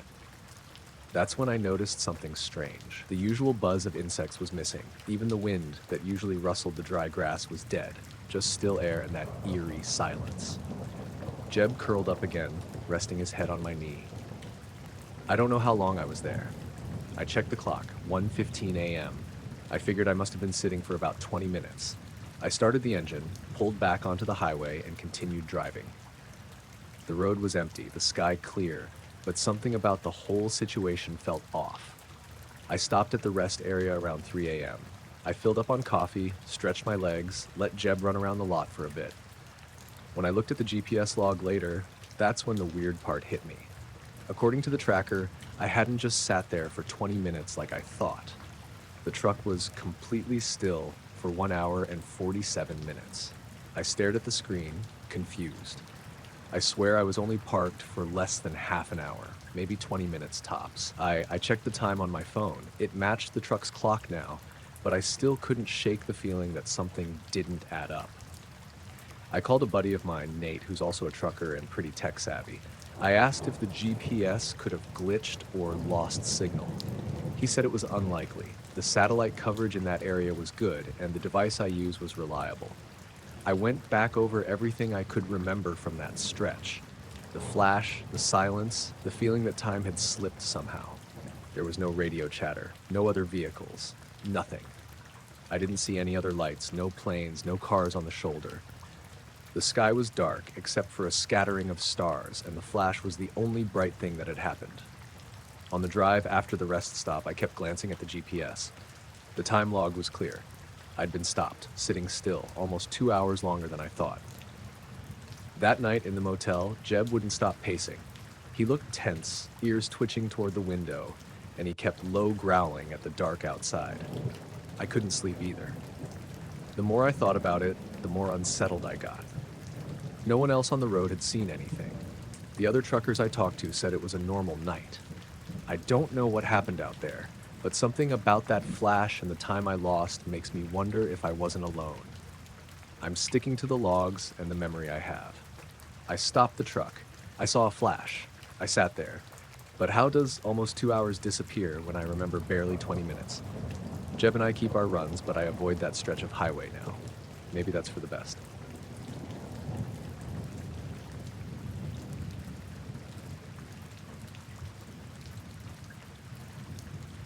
We were driving through Nevada late one summer evening, just me, my wife Emily, and our daughter Sophie. We'd been on the road for hours, heading home to Tucson after visiting some family near Reno. The heat had started to fade as the sun dipped below the horizon, and the desert around us was turning from dusty red to deep purple. I was behind the wheel of our old Subaru Outback. Nothing fancy, but it's been reliable for years. Emily was in the passenger seat, scrolling through her phone, and Sophie was in the back seat, half asleep with her headphones on. The radio was off, and the only sound was the hum of the engine and the tires on the pavement. We were somewhere just past Tonopah, driving on a stretch of highway that felt endless. The landscape was mostly flat, dotted with scrub and the occasional lonely cactus. The sky was mostly clear, a few stars starting to peek out, but a thin haze hung near the horizon. Out of nowhere, I saw this bright light flash across the edge of my windshield. It wasn't like a shooting star or a plane at first. It moved fast and erratically, darting low along the horizon. I blinked, thinking maybe it was a reflection or a trick of the eye. "Did you see that?" I asked Emily, who looked up from her phone and shrugged. "Maybe a drone or something," she said, though she didn't sound convinced. The light zipped across again, this time clearer. It was a steady, glowing orb. White, but not harsh like a car headlight or a flashlight. What caught me was how it moved. It darted straight across the horizon, then right in front of us, made a sharp 90-degree turn, and didn't slow down at all. It just zipped straight up and vanished behind the hills. I said, "That's got to be a jet or something, right? But I've never seen one turn that fast." Emily nodded, "Maybe some military thing. We're close to a couple of bases around here." Sophie finally took off her headphones and asked quietly, "Did you guys see that light?" It was really weird. I kept watching the horizon, half expecting the light to come back, but it didn't. The sky was darker now, and the stars were clearer. We kept driving, and I glanced down at the dashboard clock. It was showing 9:17 p.m., but then suddenly flickered and reset itself to 12 a.m. The numbers blinked a few times, then went completely dark. I frowned and tried the clock buttons, but it wouldn't come back on. Emily looked over and said, That's weird. I shrugged it off, thinking maybe a glitch or a wiring problem. It was an old car, after all. I flipped on the dome light for a second, checked my phone for the time. It said 9:18 p.m., so the clock was definitely off. The weirdness stuck with me, though. We were alone on that highway, miles from any town or gas station. I felt a little unsettled, but didn't want to make a big deal out of it. The desert can play tricks on you at night. A few miles later, Sophie pointed out the window. "Look, over there." I looked where she was pointing and saw something else. At first, it looked like a cluster of small lights, but then they started moving together, hovering just above the desert floor. They shifted shape slowly, almost like they were floating in formation, then broke apart and disappeared behind a ridge. Emily said quietly, "That can't be drones or anything normal, right?" I wasn't sure. The desert's been used for all kinds of tests and experiments, and I knew there were areas restricted by the military. But it didn't feel right. We drove on. The highway stretched empty and quiet, and the strange lights didn't come back. That's when the dashboard clock flickered again. This time, it reset itself back to 9 p.m., like it had gone backward. I tapped it again, and the numbers vanished completely. Emily said maybe it's the heat or the wiring. We should just keep moving. I agreed, but something felt off. I started noticing little things. The road signs seemed older than I remembered. The desert looked different somehow, like the same stretch of highway, but a little out of place. The air smelled faintly like ozone or something electrical. Whiskey, our German shepherd back home, was on my mind. I kept picturing how he'd react if he were there with me. I felt a chill, even though the air was warm. About 10 minutes later, Emily said, "Did you just hear that?" I strained to listen. There was a low humming sound, not from the car, not from the highway, but something else, faint and pulsing, like a distant machine. I rolled down the window a bit. The sound grew just a little louder, but still soft and rhythmic, like a heartbeat or a fan running somewhere far off. Then everything went quiet. The kind of quiet that makes you notice every little noise. The tires on the road, my breathing, the wind brushing against the car. I looked up at the sky again. The stars were still there, but no lights, no movement. The highway stretched ahead, dark and empty. The clock stayed blank. We didn't talk much after that. Sophie leaned her head against the window and closed her eyes. Emily kept glancing around like she was waiting for something to happen. We made it to the next town, Beatty, and stopped for gas. The station was old, the lights flickering a bit, but everything looked normal. I checked my phone again. The time was correct and the battery was fine. Back on the road, the car's clock finally came back on. It was a little slow, maybe a minute behind my phone, but it worked. We got home around midnight and Whiskey was waiting by the door, wagging his tail. That night, I tried to make sense of what we saw. The light darting across the horizon, the sharp turn, the clock resetting twice, the humming noise. I searched online for military exercises or drone tests near Tonopah and Beatty, but nothing matched the timing or description. The whole trip felt like a glitch in time, or maybe something else watching us from the desert. I still drive that stretch sometimes, but I haven't seen anything like it again. The clock in the car? I replaced it, but it never quite felt right.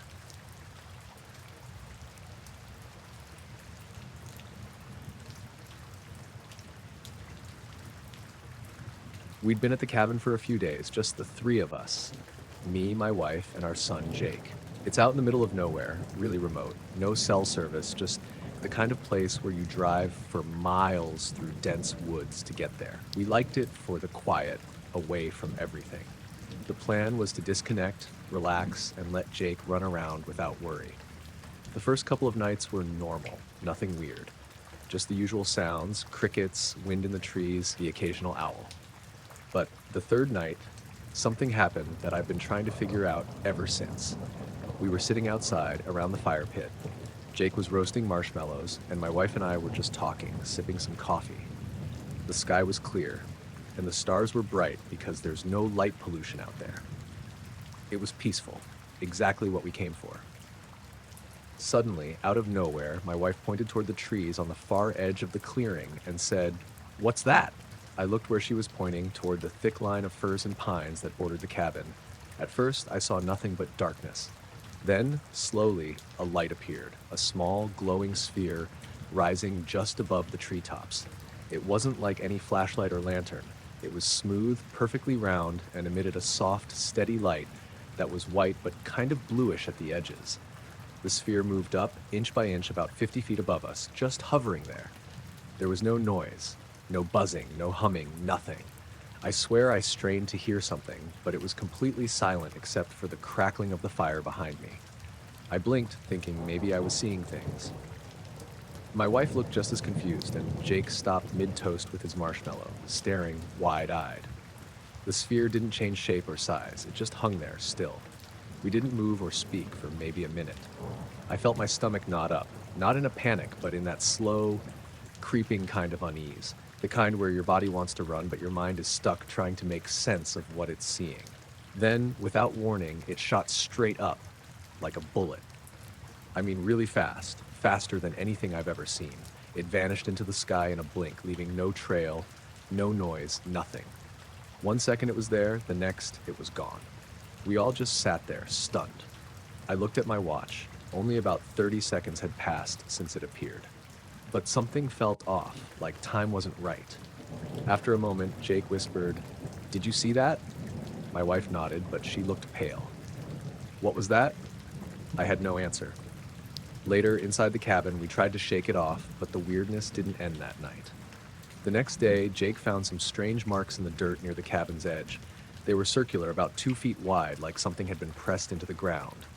No footprints, no signs of a person or animal dragging something, just these perfectly round indentations, spaced unevenly, leading toward the woods. We thought maybe a heavy branch fell or something, but the circles were too precise, and there was no broken wood around.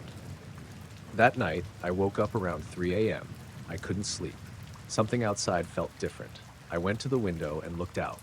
The forest was still, but in the distance, I saw a faint light flickering, like a glow behind the trees, too small and too steady to be a campfire. I kept watching, and it moved slowly along the tree line, just below the canopy, never breaking through the branches. It didn't blink or change color, just moved in this smooth, gliding way. I called my wife quietly, but when she looked, the light was gone. I thought maybe it was my imagination, but I didn't feel right going back to bed. By the third night, the air felt heavy, like something was watching. We all stayed close together, the fire burning brighter than before. Then, again, that sphere appeared. Same place, same silent rise above the trees. Only this time, it stayed longer, maybe 2 or 3 minutes. I noticed it pulse gently, the light thickening and thinning in waves, almost like it was breathing. Jake whispered, "It's watching us." I wanted to say it wasn't, that it was just a weird light. But deep down, I wasn't so sure. When it finally shot up and disappeared again, my wife said, "Let's pack up tomorrow." We didn't talk much after that, just packed silently the next day. Driving away, I kept glancing in the rearview mirror, half expecting to see the sphere again. But the sky was empty. I don't know what we saw or why it was there. But something about those nights made the woods feel less like home and more like a place you're not supposed to be. It's been months since then, and sometimes when it's quiet, I swear I still see a faint glow just beyond the trees outside my window.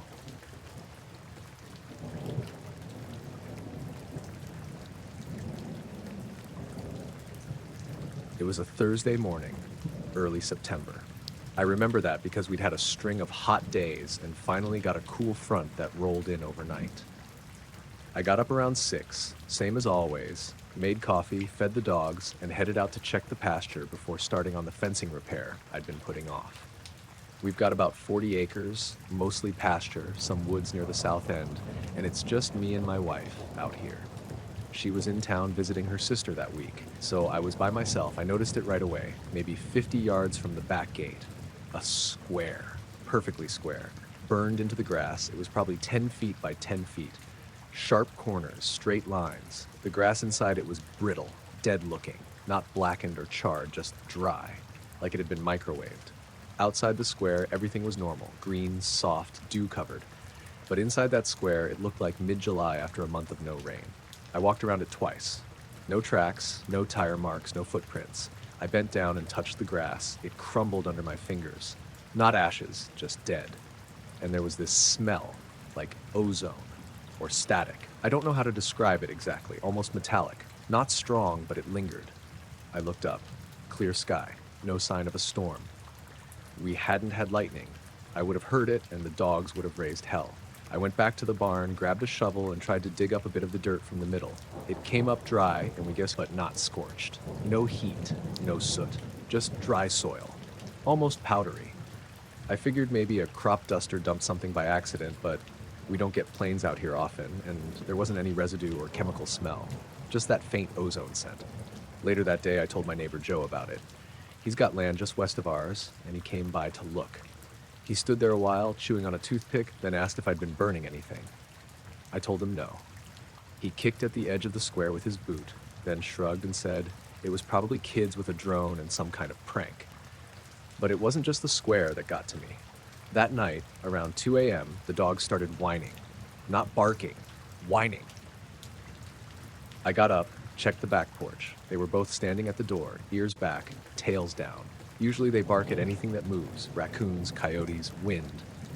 But they just stood there, quiet, eyes on the field. I stepped outside and listened. Nothing. No wind, no bugs, no distant trucks. Just silence, the kind that feels heavy. I didn't have a flashlight on me, but the moon was bright enough to see. I looked out toward the pasture. That square was still there, just darker now in the moonlight. Nothing moved. I waited maybe 5 minutes, then went back inside. The dogs followed and curled up under the kitchen table. Next morning, I checked again. Still there. Still dry. I brought a camera out and took a few pictures, but they didn't show much, just a brown square in the grass. Nothing weird unless you already knew what to look for. That day, I noticed something else. My phone battery died by noon. It was at 80% in the morning. I hadn't used it except to check the time and take those pictures. I plugged it in, but it charged slower than usual. The wall clock in the kitchen was 10 minutes off, too. Thought maybe the battery was low, but it was fine when I checked it. That night, I brought a lawn chair out to the edge of the pasture, just to see if anything happened. Around 10, I started seeing small lights, way off in the distance, moving low to the ground. Not headlights, no roads out that direction. Just pasture and woods. They weren't bright. Just little pulses, like someone flicking a lighter over and over. But they moved, side to side, up and down. Too smooth to be people walking with flashlights. No sound. I sat there for maybe 20 minutes before they faded. Dogs didn't bark. Whole time, they just sat at the fence, staring. 2 days later, the square was still there. The grass hadn't changed. Still brittle, still dry. But the area around it started to look different. I don't know how to explain it. Just a subtle shift. The grass outside the square grew faster than usual. Greener, healthier. Like the soil got a boost, but inside, it stayed dead. I brought out a moisture meter I use for the hay fields.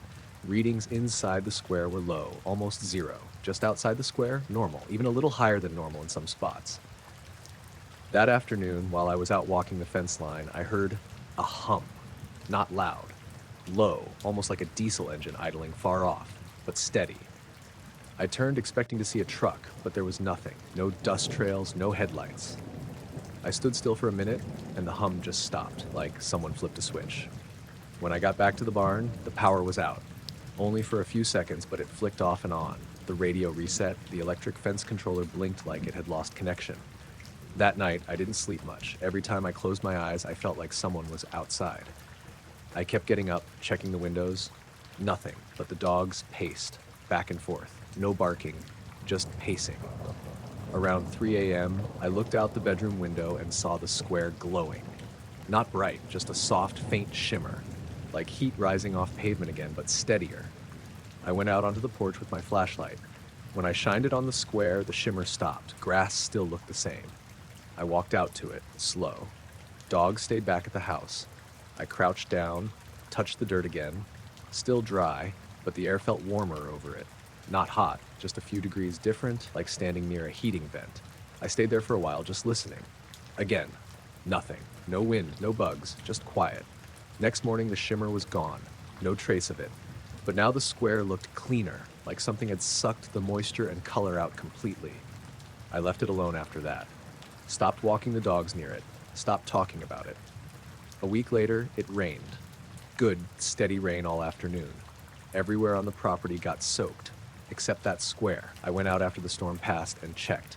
The ground around it was muddy, grass wet, but inside the square, dry as ever. The grass still hasn't grown back. It's been months. Sometimes at night I still hear that hum, just for a few seconds, then gone. I don't go out when I hear it, neither do the dogs. We just wait, then it stops. I've never seen anything leave tracks. Nothing flies overhead, but that square is still out there and it's not fading.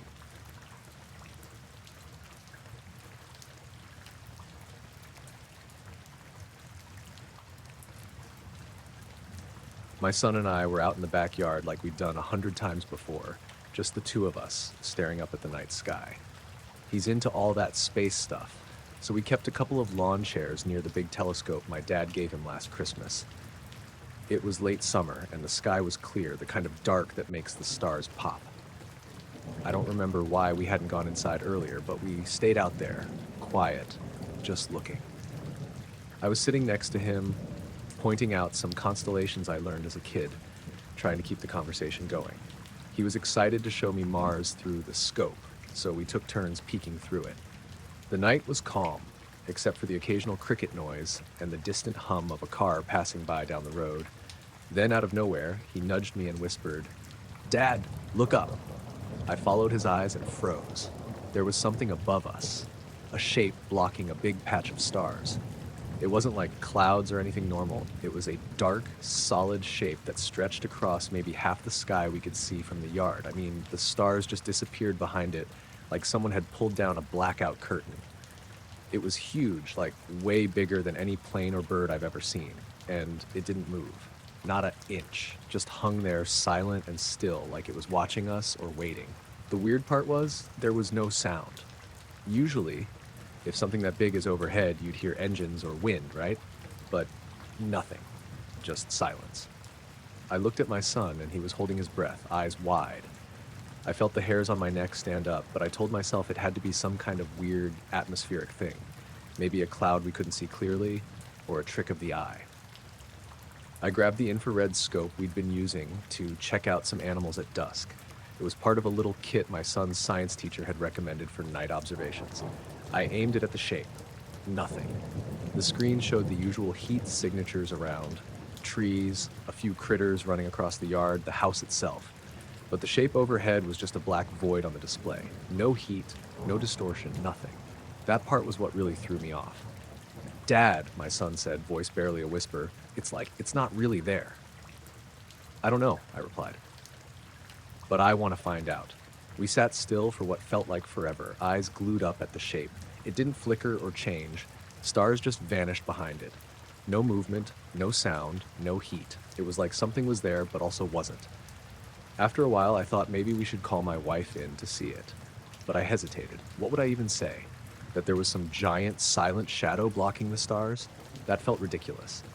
Instead, I reached for my phone to check the weather radar or any alerts for strange aerial activity. Nothing. No planes, no helicopters, no weather balloons, no storms. The shape stayed. The night air grew cooler, and the usual nighttime sounds started coming back. Frogs croaking, leaves rustling in the slight breeze. But the shape just hung there, still blocking the stars. I looked back through the telescope again, hoping to see something at its edges, some clue, but all I got was blackness. At one point, my son whispered, "It's like it's watching us." I nodded. I had the same feeling, but I didn't want to say it out loud. It felt too strange. We stayed out there maybe another half hour. Then slowly the shape began to shrink. Not like it was moving away, just fading out of sight, like someone turned off a projector. The stars reappeared, scattered across the sky exactly where they'd been before. I packed up the telescope quietly. My son was still staring up, and I could tell he was processing the whole thing in his own way. I didn't want to freak him out, so I just told him we'd done enough for the night. Inside, the house felt different, too loud almost, like a bubble popped. I checked the scope and phone again. Nothing weird showed up. The logs were clean. No strange signals, no strange lights reported around town or on any tracking sites. I asked my son if he'd remember what we saw. He said yeah, but mostly it felt like a dream. It's been weeks since then. We've gone back out a few times, but that shape never returned. The backyard is just a backyard again, with stars shining as usual. But sometimes when I'm outside alone at night, I still look up, half expecting to see that black patch cutting the stars. I don't know what it was. I don't even know if I want to. It was there, and it wasn't, blocking the sky but leaving no heat, no sound, nothing normal at all. And that's the part I can't shake.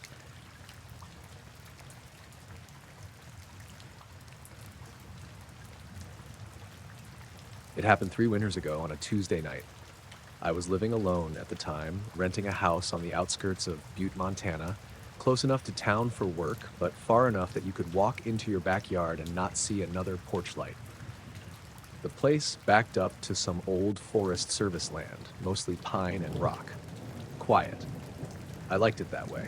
I was working nights back then, doing snowplow contracts for the city.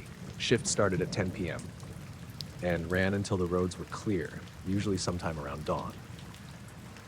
That particular night, though, they'd canceled the rotation because the storm we were expecting never hit. Roads stayed dry, so I had the night off. I stayed in, made a frozen pizza, fed my dog, Buster, a mutt that looked a golden retriever mixed with something scrappier. I watched half a hockey game, then turned in early. I remember checking my phone one last time before I plugged it in and set it on the nightstand. No missed calls, no messages. Just 10:43 p.m. and that little lightning bolt icon showing it was charging. I woke up once, sometime around 2 a.m., because Buster growled. Not loud, just a low, rumbling grumble from his bed at the foot of mine. He didn't bark or stand up. He just growled like he smelled something off. I told him to knock it off half asleep and rolled over. Figured he heard a deer out near the tree line. The next morning, I got up around 7, took Buster out for a quick walk, then made coffee. I noticed my phone had a voicemail notification, which was weird because the signal at my house was pretty spotty and I usually didn't get missed calls unless I drove back into town. But sure enough, there it was. One new voicemail. No missed call attached to it. No number listed. Just unknown. I listened to it on speaker while standing in the kitchen holding my mug. It was 45 seconds long.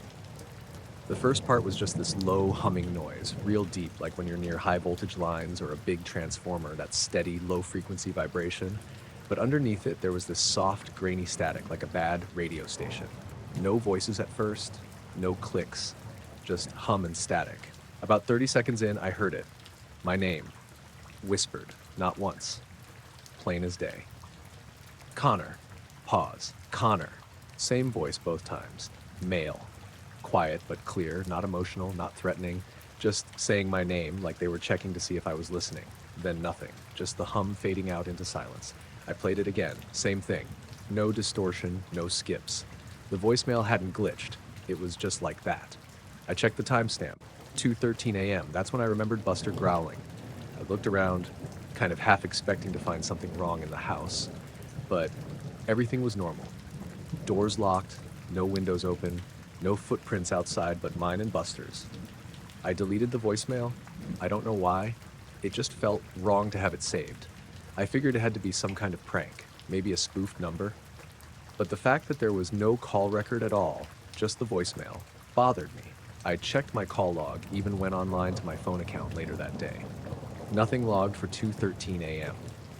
That night, I stayed up later than usual, watching dumb TV with the volume too high. Buster stayed near me more than normal, which he only did when it stormed or something spooked him. Around midnight, he went to the sliding door and stared out into the yard for a full 5 minutes, ears up, body stiff. But he didn't bark. I got up and looked too. Nothing out there, just snow and dark and trees. 2 nights later, I got another voicemail. Same number, unknown, same time of night, 2:09 a.m. This one was shorter, only about 20 seconds. Mostly static this time with these weird distant clicks, like tapping on glass. Then, near the end, something like breathing, just one long, slow inhale. That's it. No voice, no name. I didn't delete that one right away. I kept it for a few hours, played it 3 or 4 times like I was trying to hear something more in it. I even held the phone to Buster to see if he'd react. He did. As soon as the static started, his ears flattened and he walked out of the room. I deleted it before bed. That weekend, I drove up to Missoula to stay with my sister for a couple nights. I told her work had been slow and I wanted a change of scenery. But really, I just didn't want to be at the house alone. I didn't get any voicemails while I was there. My phone stayed quiet. When I got back, I walked the property again. Nothing out of place, no tracks, no signs of anyone messing around. My landlord lived 2 hours away and never came out unless something broke, and I didn't know anyone close enough to think they'd be messing with me. The last thing happened maybe a week later. It was about 1:30 in the morning. I hadn't gone to bed yet. I was sitting in the living room, lights low, just kind of scrolling through nothing on my phone. Buster was asleep on the rug. Everything was quiet. Then the humming started, but not from the phone. It was outside, low, steady, pulsing, like it was coming from above the house, but not loud enough to rattle anything. Just barely audible. I stood up and listened. It wasn't the heater or the fridge. It wasn't the power lines. It was deeper, and it didn't seem to echo. I slid the back door open and stepped onto the deck. The sky was clear, stars everywhere, cold air, no wind. I stood there barefoot, straining to hear. The hum just stopped.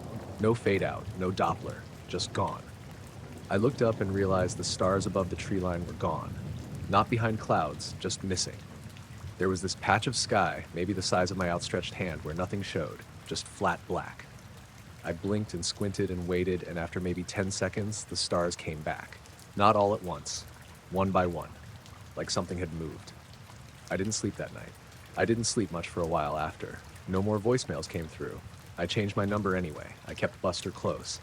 I stayed out of the woods. I never reported anything because there wasn't anything to report. Just a couple recordings and a sky that went blank for a few seconds. I still don't know who or what said my name.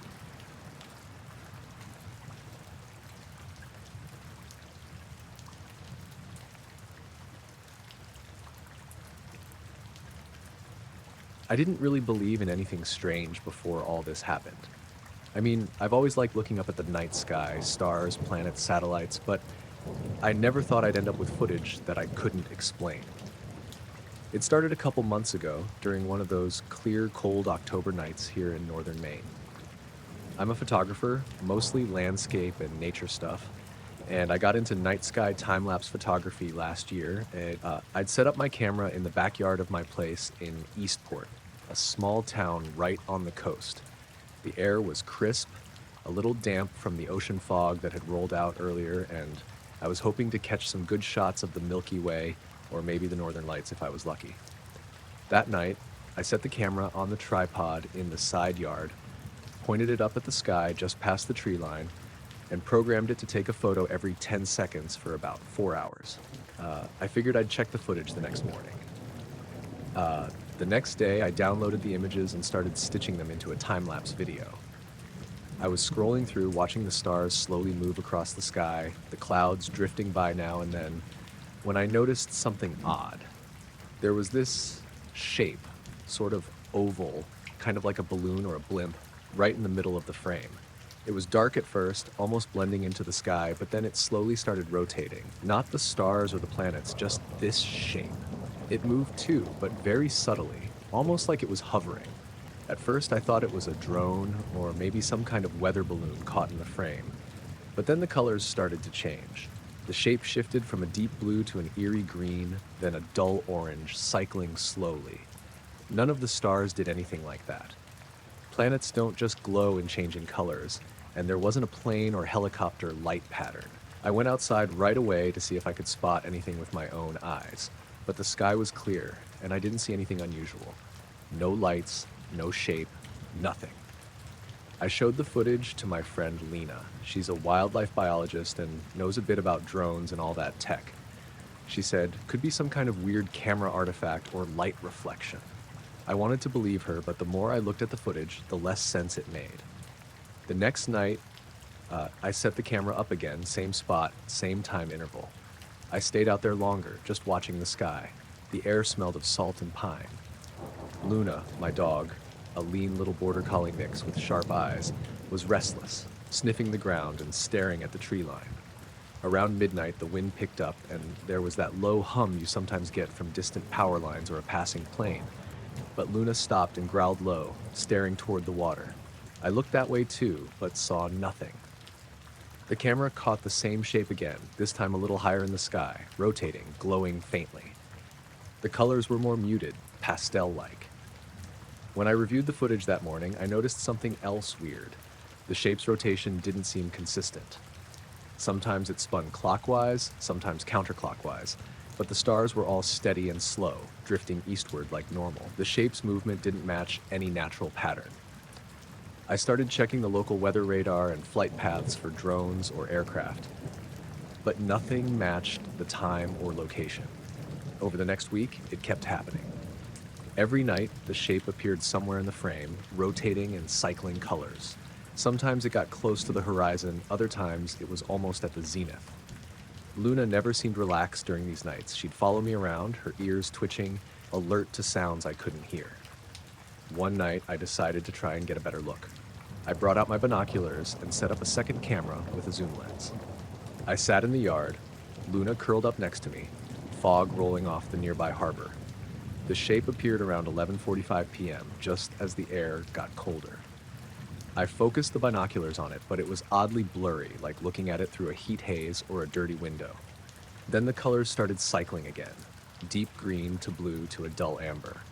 But there was something else, a faint pulsating glow, almost like it was breathing. I blinked and looked away, then back, and it had shifted slightly in position. No sudden jumps, just slow movement. I tried to catch it on the zoom camera, but the image kept distorting and pixelating strangely around the edges of the shape, almost like interference. I got the feeling it was watching me as much as I was watching it. After about half an hour, it drifted slowly upward and faded from view. The street lamps buzzed faintly, and Luna whimpered softly. The next day, I compared the timestamps from the cameras. The zoom lens camera had several minutes of missing footage, just black frames with static sound. The main time-lapse camera was fine. I kept replaying the footage, trying to see if maybe I missed something. A person, a drone, a balloon. Nothing. The shape didn't cast a shadow on the clouds or reflect light like anything I'd ever seen. Some nights, when the sky was overcast, the shape was absent. But I swear sometimes I could feel a presence nearby, like the air thickened and a low vibration thrummed through the ground. One evening, after a late shift at the diner, I stopped by the side yard to check the camera. It was a clear, cold night, and the stars were brilliant. Luna sat quietly beside me, tail flicking. I noticed the battery pack for the camera was warm, even though it hadn't been charging. That didn't make sense. The shape appeared again, low on the horizon, rotating slower than usual. This time, it wasn't just the color cycling. The shape's surface seemed to ripple, like waves on water. The light from it cast an odd glow on the nearest pine trees, but nothing else. I moved closer, trying not to spook Luna. As I watched, I saw a small part of the shape flicker and become transparent for a second, almost like it wasn't fully there. I snapped a photo with my phone. The camera lens focused on the sky, but when I checked the photo, the shape was gone, just empty blackness where it should have been. I put my phone down, feeling a tight knot in my chest. The next morning, I was exhausted. My dreams were strange, fragmented images of light and color, cold wind on my face, and Luna barking at shadows. The weirdness kept building. Sometimes the streetlights would flicker when the shape appeared in the sky. Sometimes my phone would lose signal or randomly reboot.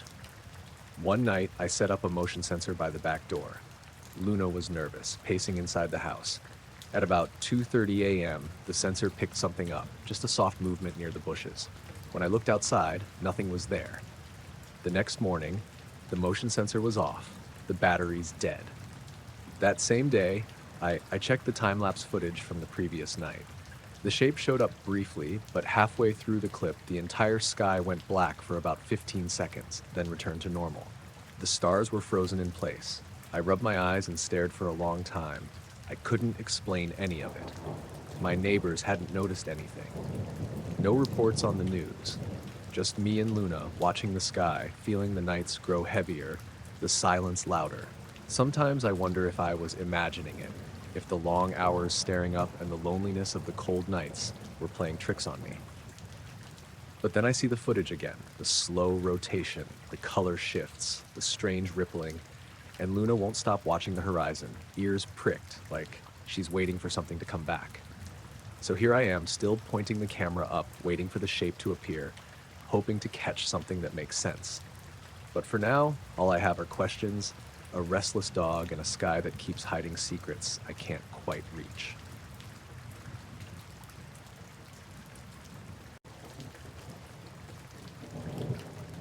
I woke up that morning with a pounding headache and my nose dripping blood onto the pillow. At first, I thought maybe I'd hit my head in my sleep or something, but when I sat up and wiped at my face, I noticed something else. On my right shoulder, just where my shirt had been riding up, there were these weird reddish marks.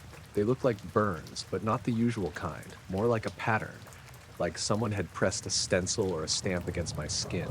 It was made up of a bunch of tiny triangles and lines, kind of like those old geometric puzzles you see in design books or tattoos, but I'd never seen anything like it on a person. I didn't remember anything strange before I went to bed. I'd fallen asleep like usual in my room with my dog Juno curled up at the foot of the bed. Nothing out of the ordinary. The night had been quiet, except maybe for some distant thunder, but I wasn't sure. I tried to stand but got lightheaded fast. The headache was sharp, and the blood from my nose kept coming in slow drips. I called out for my mom, who came in a few minutes later, clearly worried. "Where did you hit yourself?" she asked, pulling back my shirt to see the marks. "I didn't hit anything. I don't know what this is," said, touching the strange pattern lightly. It felt warm, but not painful. It didn't look like a rash, and there was no swelling or blistering. She cleaned me up and took me to the urgent care clinic nearby. The doctor examined me thoroughly. Nosebleed, dehydration maybe, but nothing that explained the marks on my shoulder. They ran some scans and blood tests, but everything came back normal. No burns, no skin damage visible on the scans, nothing. That's what freaked me out the most. The pattern was right there on my skin, but the machines showed nothing, like the marks were just on the surface, or maybe my skin was playing tricks. The doctor said it might be an allergic reaction or something minor that would go away, but the nosebleed combined with the marks didn't make much sense. I spent the rest of the day trying to act normal at school, but all I could think about was that shoulder. By evening, the redness had started fading, and by the next morning, it was almost gone, like it never happened. I checked the mirror carefully, looking for any trace of the geometric shapes, but there was nothing, just my regular skin, pale from not sleeping well. At first I thought maybe it was some kind of weird allergic reaction to detergent or a bug bite, but no one else in the house was affected, and I hadn't changed anything recently. That night I kept Juno close, and whenever I looked at my shoulder, I felt this weird chill. It wasn't fear exactly, more like confusion. Like my body had done something strange while I wasn't paying attention. I started paying attention to little things after that.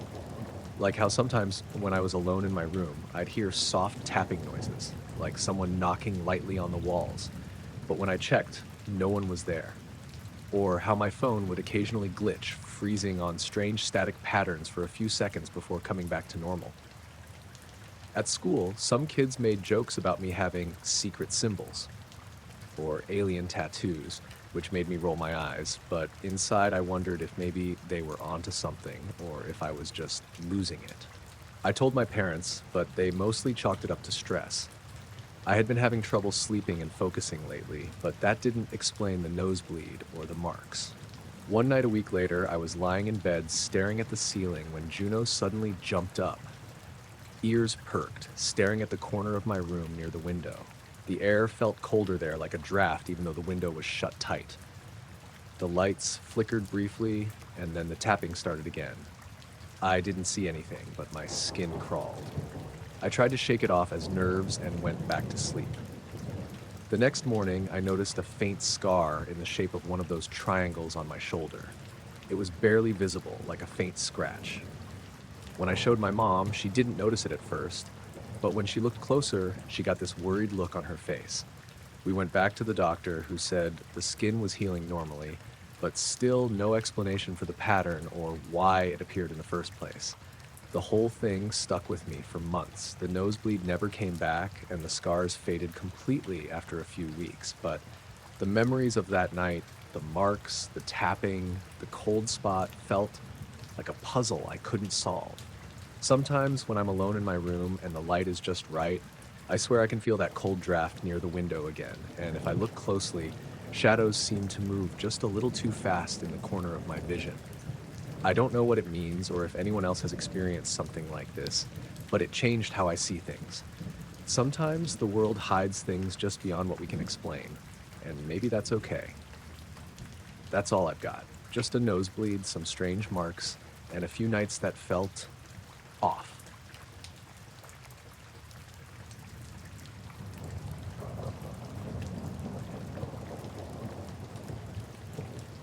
My girlfriend and I were camping out near the Mojave, about 20 miles off the main highway. It was early April, not too hot during the day and chilly at night, but manageable. We'd camped before, mostly up north, but this was our first desert trip. The plan was to hike a little, stargaze, and just get out of cell service for a while. We drove my 4Runner down an old service road that cut through BLM land. No signage, no fences, just open land and low scrub. We didn't see another soul after leaving the pavement. Around dusk, we found a flat spot backed up to a rock formation. Good windbreak, solid ground not too far from where we parked. We set up the tent, rolled out the sleeping bags, ate some jerky and canned beans, the usual. No fire. We'd brought a camp stove but didn't use it that night. Just ate cold and watched the stars come out. It was crazy clear.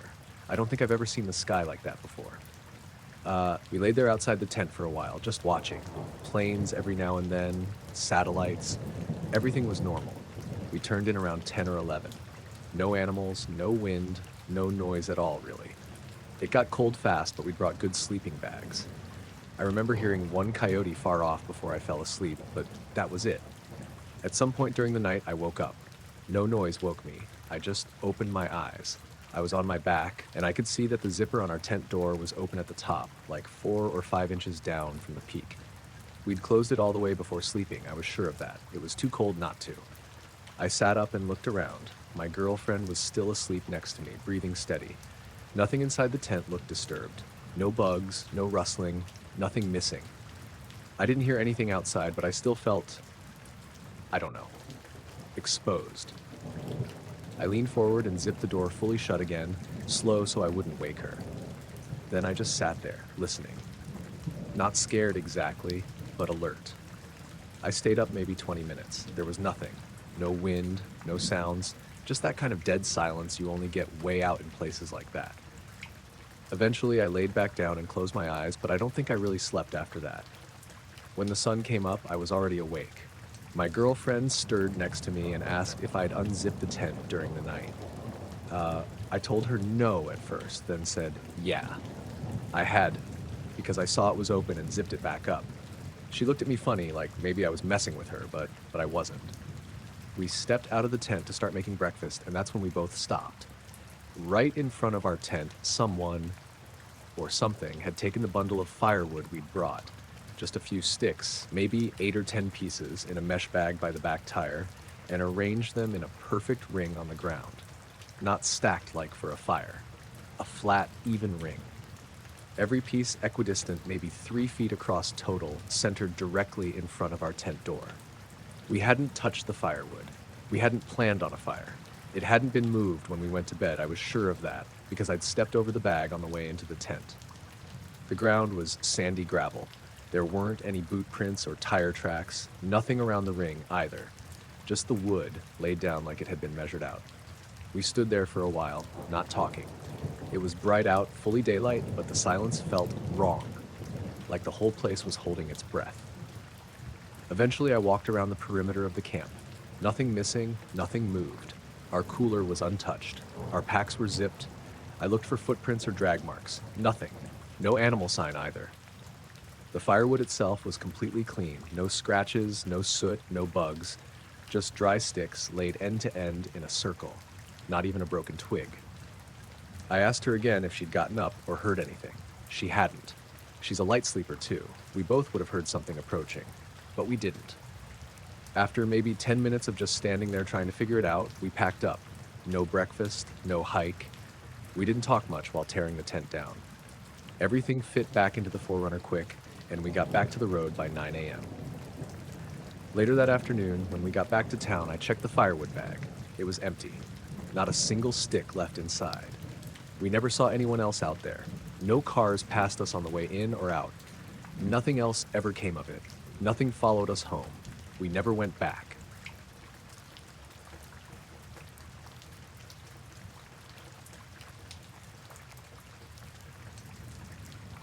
I was driving home late one Friday night on this stretch of highway that runs through the foothills outside of Salem, Oregon.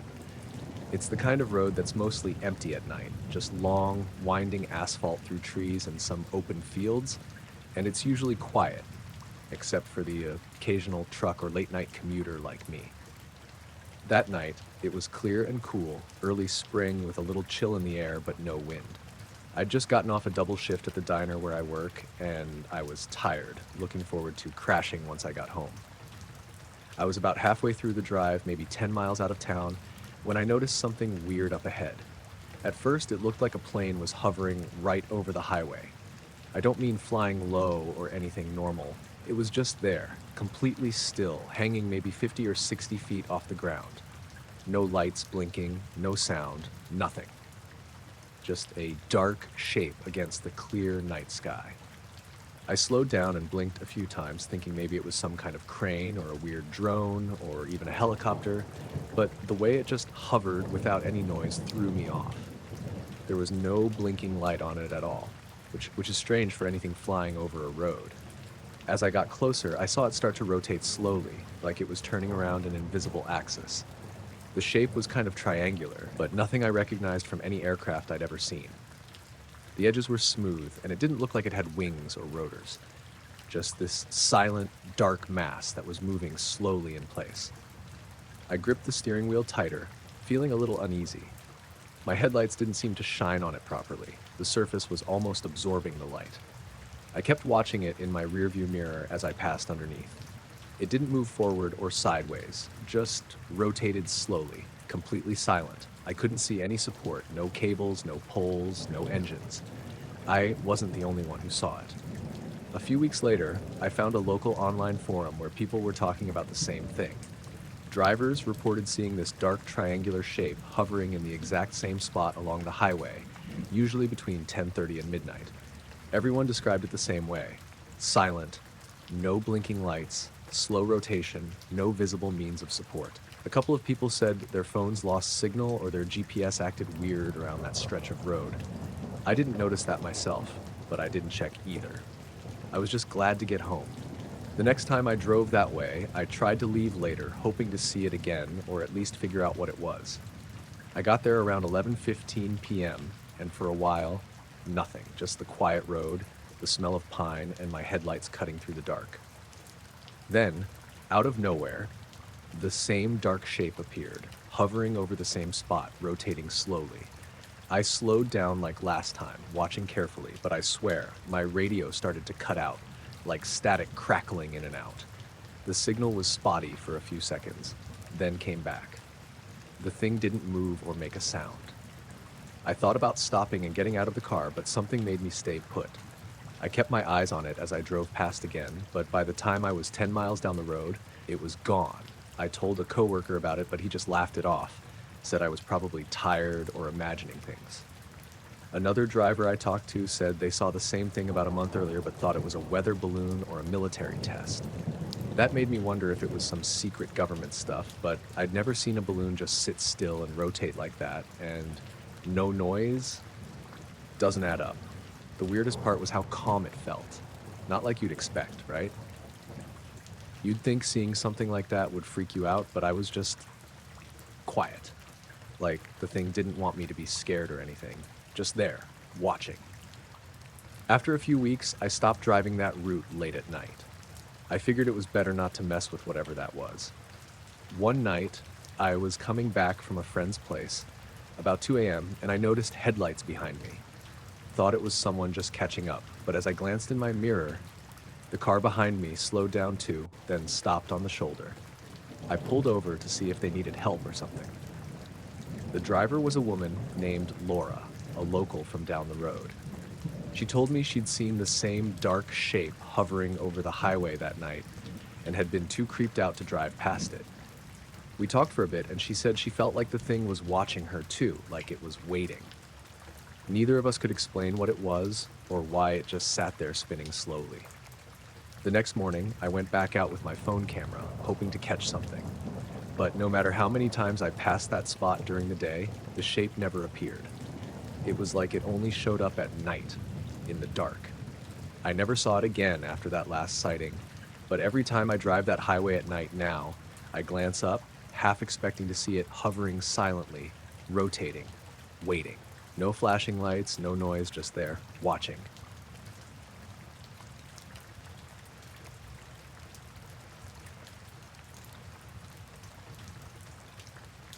I worked as a mechanic at Holloman back in the early 2000s.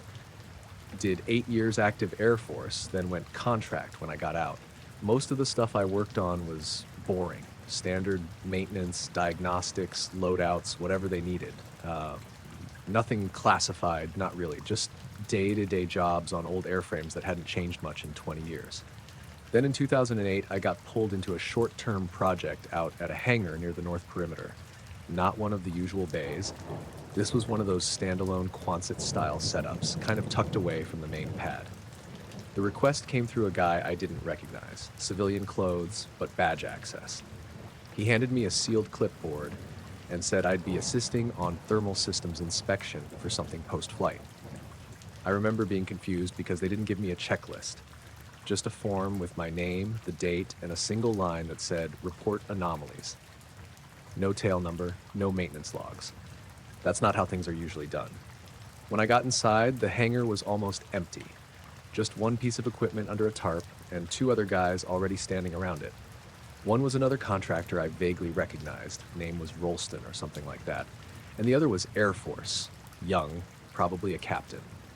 Neither of them said much, just nodded. We all stood there for a minute until the guy with the badge came back in and said, "All right, gloves on." They pulled the tarp off.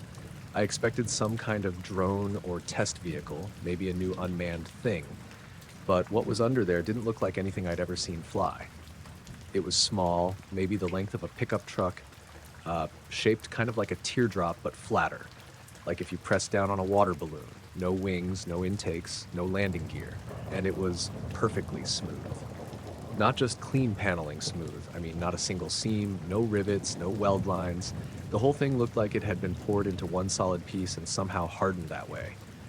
Even the surface was weird, dark gray, almost black, but not shiny. It absorbed light. You could run your hand along it and it felt like stone, not metal, but it didn't scuff or leave fingerprints. And the weirdest part? It was cold. I mean, freezing. This thing had supposedly just finished a flight test. That's what the captain said. But touching it felt like grabbing a piece of dry ice. My glove stuck a little when I held it too long in one spot. Rolston touched it barehanded and swore under his breath. I saw the skin on his palm turn red like a mild burn. I asked what it was, and the badge guy just said, "You're not here for that. Just inspect and report." So I started looking it over. I brought out a handheld thermal scope and aimed it across the surface. The screen showed basically nothing, zero heat signature. Ambient air temp was showing mid-80s inside the hangar, and this thing didn't register even that. Just dead black on the scope. I checked again using a contact probe, same result. Flatline. I tried a multimeter on a few spots, no response. Rolston tried a mag probe, also nothing. No conductivity, no magnetic reaction. It was like the thing wasn't anything. Just a shape with mass and weight and no properties. At one point I looked underneath. There were no fasteners, no vents, not even scratches or scoring like you'd get from landing. But there were these faint, almost invisible lines, like veins, that curved up from the bottom in a spiral pattern. They weren't raised or indented, more like changes in the material's tone. I ran my finger along one, and it felt just slightly warmer than the rest. Still cold, but not painfully so. The lines pulsed a little, like heat shimmer, even though there was no visible light or movement. I asked the captain if I should make note of that. He didn't answer. Around that time, someone outside shut the hangar doors. Lights dimmed and the temperature dropped fast. You could see your breath. The badge guy said, "Wrap it up," but nobody moved. That's when the hum started. It wasn't loud, not even audible at first. It was more like pressure, like something deep in your head buzzing gently behind your ears. Rolston stepped back and rubbed his temple. I felt it in my jaw, like after a long car ride when your teeth still feel like they're vibrating. Then the surface started to ripple, not like moving, not visibly, but when you looked straight at it, it felt like it wanted to move, like your eyes were sliding off it, and your brain was filling in shapes that weren't really there. It made me nauseous, and I've got a strong stomach. I remember blinking hard and focusing on a bolt on the floor just to stop from losing it. The captain left the hangar, just turned and walked out like he'd had enough. The badge guy said, "That's normal. It'll stop in a minute." And it did. The hum faded, the temperature leveled out, the surface went back to matte and smooth. We packed up quick after that. No final notes, no signatures. Just got our gear and left. Rolston didn't even say goodbye, just went straight to the lot and drove off. That night, my right ear rang until about 3 a.m. Next morning, I came in and checked the schedule. The hangar wasn't listed. The project number was gone from the logs. I asked my shift lead if he knew who was assigned there next. He just looked at me funny and said, "That bay's been closed for months." I didn't push it. A couple weeks later, I got reassigned to equipment at White Sands. Pretty normal work. I ran into Rolston once at the PX. He didn't say anything, just looked at me, then looked away, like he didn't want to admit we'd both seen the same thing. That was the only time in 20 years I worked on something that felt wrong. Not dangerous, just not made for us. Not meant to be touched or studied or taken apart, just there. I still think about how cold it was, even after a flight. That doesn't make sense. Nothing does.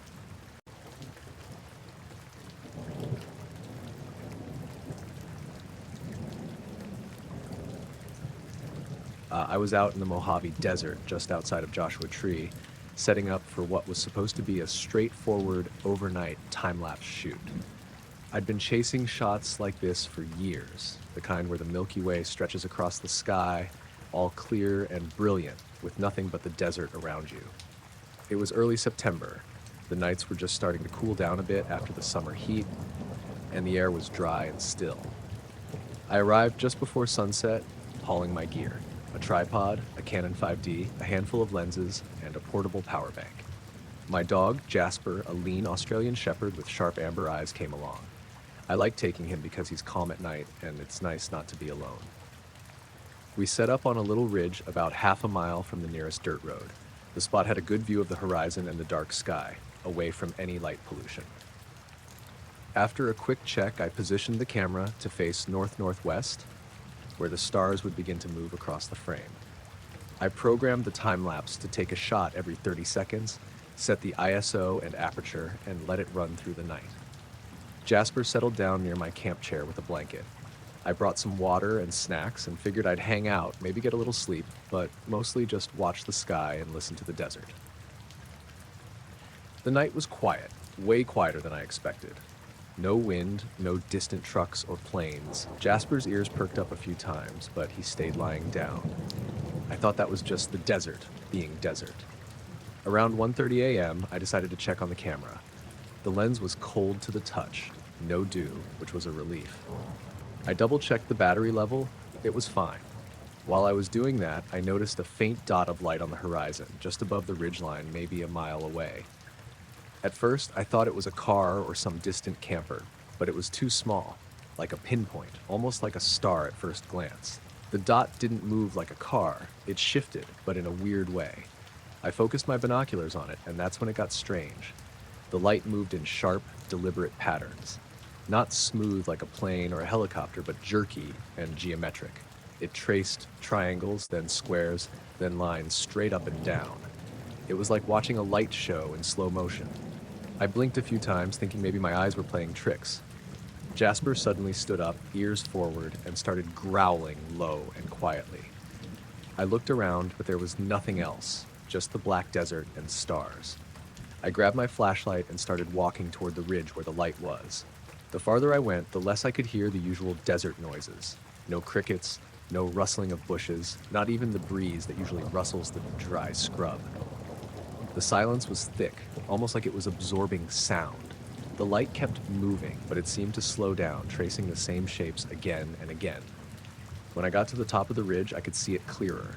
It wasn't bright like a flashlight or campfire. It was a cool white light, almost too steady. No blinking, no warmth. I waved the flashlight at it, thinking maybe it was some kind of prank or a drone, but the light didn't react. Then it started moving again, this time faster, zigzagging in patterns I couldn't follow easily. Then it just disappeared. gone, like someone switched it off. I stood there for a few minutes, heart pounding, staring into the darkness. Jasper whimpered softly beside me. The desert noise returned slowly, the wind picking up, a distant coyote yipping. I walked back to my setup, still feeling off. When I got to the camera, I powered it off and checked the time-lapse photos.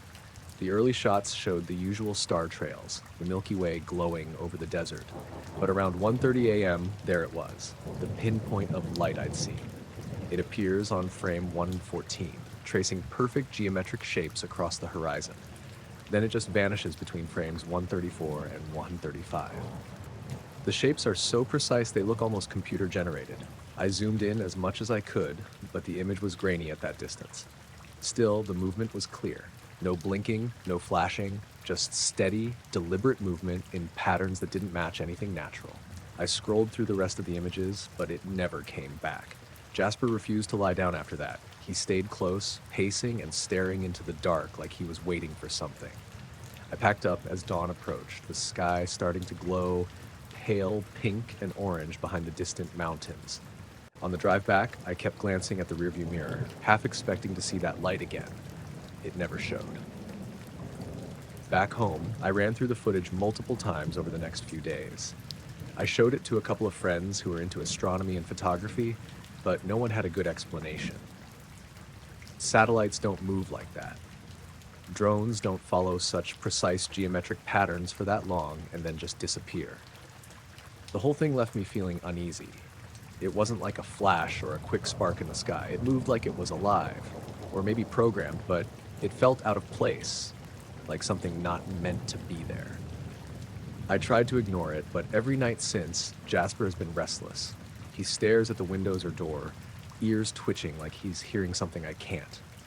I've started checking the sky more often, hoping to catch that light again, but it hasn't come back.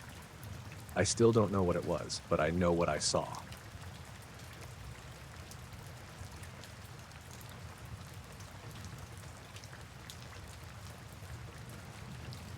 I was flying a routine training mission out of Minden Regional Airport, late summer of 17. I'd just wrapped up my active duty a couple of years prior and took a gig with a small private flight school. Nothing fancy, mostly training new pilots on basic maneuvers and navigation. That evening was clear, no clouds, good visibility, and I was up in a Cessna 172, doing touch and goes with a student near the edge of the controlled airspace. At about 8:30 p.m., my radio crackled unexpectedly. It wasn't the usual chatter from approach or tower. This was a direct transmission with an unusual urgency. The voice was calm but firm. "Hawkins, this is ground control. You are ordered to investigate an unidentified aerial object approximately 20 miles northeast. Elevation unknown. Proceed immediately." I double-checked the frequency, thought it was a drill or a mistake. "Ground control. Copy that. Can you clarify the target?" No response. Just static. The tone was weirdly clipped, like someone who didn't want to waste words. I wasn't about to ignore an order, even a vague one.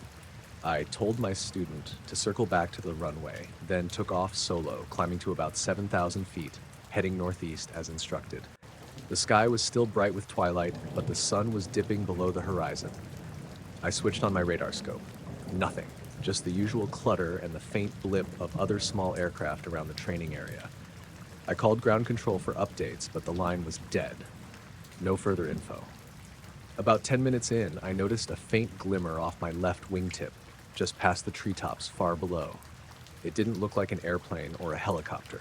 No blinking navigation lights, no shape, just a pale, elongated light, almost like a stretched-out star. I banked left to get a better look. The light started to move, slow at first, just drifting through the darkening sky. Then it accelerated, fast. So fast it vanished from my sight in seconds. I checked the radar again. Nothing. No signal, no interference, nothing. I pulled the plane into a tighter turn, following the last known path of the light. Then the radio buzzed again, ground control's voice returning, this time calm but serious. "Object detected. Proceed with caution. Maintain visual contact if possible." I looked around, scanning the horizon. Suddenly, the light reappeared, but now it was a formation. 3 small lights moving in perfect sync about 300 feet apart. They changed direction abruptly, moving from a slow, deliberate eastward path to a sudden sharp left turn, something no normal aircraft could do. The acceleration was instant, without the gradual buildup you'd expect from any plane. I tried to keep up, but my little Cessna couldn't match the speed or agility. The objects disappeared in a blink, no contrails, no sound, no radar trace. The radio went silent again. I circled the area, searching desperately. Then the instruments started glitching. My altimeter jumped erratically. The compass spun briefly before settling. The GPS signal dropped out for a few seconds. I called for help, but the frequencies were dead or filled with static. I headed back toward Minden, unsettled. As I approached the airport, the control tower came back online, confused by my delayed return and odd altitude readings. After landing, I debriefed with the tower supervisor. No other aircraft reported seeing anything. Radar logs showed no unidentified contacts. Ground control denied issuing any orders. Later, I checked the radar logs myself. The entire event was a blank. No trace of the objects or the transmission. That night, I lay awake, trying to make sense of it. Was I chasing a drone? A weather balloon? Military test craft? Nothing matched what I saw. I kept thinking about those lights, their impossible moves, the silence, and the scrambled instruments. Whatever it was, it didn't behave like anything I knew. I still fly, but I haven't forgotten that night, and I'm not sure I ever will.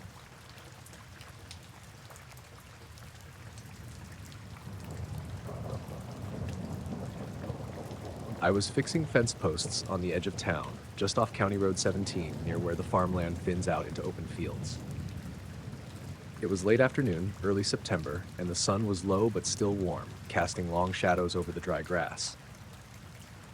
I was alone, just me and my dog, a lean border terrier named Charlie, who mostly stayed close, sniffing the ground or chasing grasshoppers.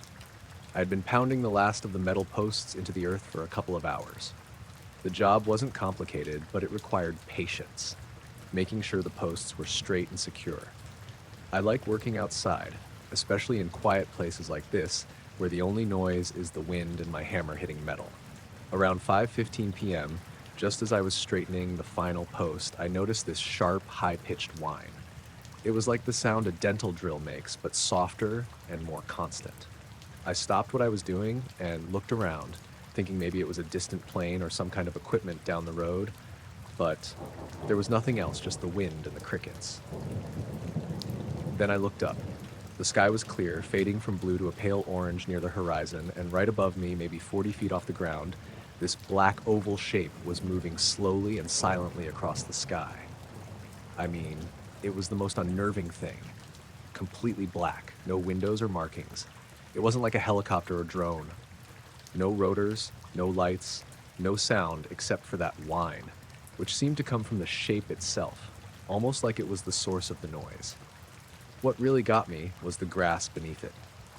As the oval moved, the tall, dry grass swayed back and forth in a smooth wave, as if something huge was hovering just inches above it without actually touching it. There was no breeze or wind at the time, but the grass bent exactly under the path of the shape. Charlie froze and growled low in his throat, staring straight up, ears pinned back. I tried to call him over, but he just kept staring. I felt like I should run, but my legs were frozen. The thing moved slowly, almost lazily, just gliding over the field like it was surveying the ground below. It passed directly over me, close enough that I could see the sharp edges of the oval shape. It was perfectly matte black, no reflections, almost like it absorbed the light. The whine grew louder, then faded quickly as the shape moved farther away, heading toward the east, over the fields and out of sight. It didn't make any noise other than that whine, no engine, no wind from movement, just that eerie hum. After it disappeared, the grass gradually settled back to normal, like nothing had happened. Charlie shook himself and came over to me, tail tucked between his legs. I dropped my hammer and sat on the ground for a minute, trying to process what I'd just seen. I packed up my tools and we drove home. The whole way back, I kept glancing in the rearview mirror, half expecting to see that shape again, but nothing followed us. That night, I couldn't sleep. Every time I closed my eyes, I saw the black oval moving silently overhead, the grass bending beneath it. The whine echoed in my ears.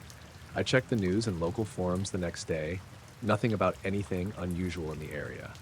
No planes missing, no drone reports, no strange sightings. I went back to the site a couple days later during the day. The grass looked normal, no damage or weird marks.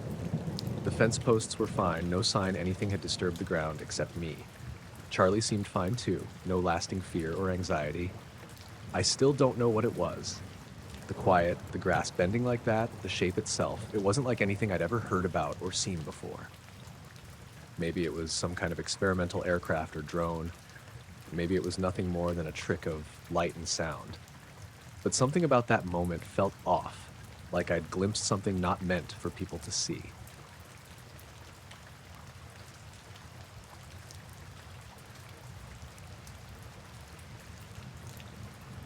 I was a highway patrol officer in northern Nevada for a little over 10 years. Most of it was routine. Long stretches of empty roads, speeders, the occasional drunk. Quiet work, mostly. Long hours, especially on night shift. This happened in January 2019. I remember the date because it snowed that afternoon and we'd had a rollover just south of Battle Mountain. I worked swing shift and stayed out a little late finishing paperwork in my cruiser. Around 2:30 a.m., I started heading back to the station, taking a long loop on a service road that runs parallel to I-80. That road barely gets used. No streetlights, no traffic, just flat sagebrush and a few old fence lines. I drove slow because of the black ice, maybe 45 tops. My dash cam was running the whole time like usual. Nothing stood out during the drive. I didn't pass anyone. No lights in the distance, no animals. It was a still, clear night, and you can usually see headlights coming for miles. I remember glancing in my rearview mirror once or twice and seeing nothing but darkness. I got back to the station just after 3 a.m., parked, and went inside to finish the rest of my shift. Nothing unusual.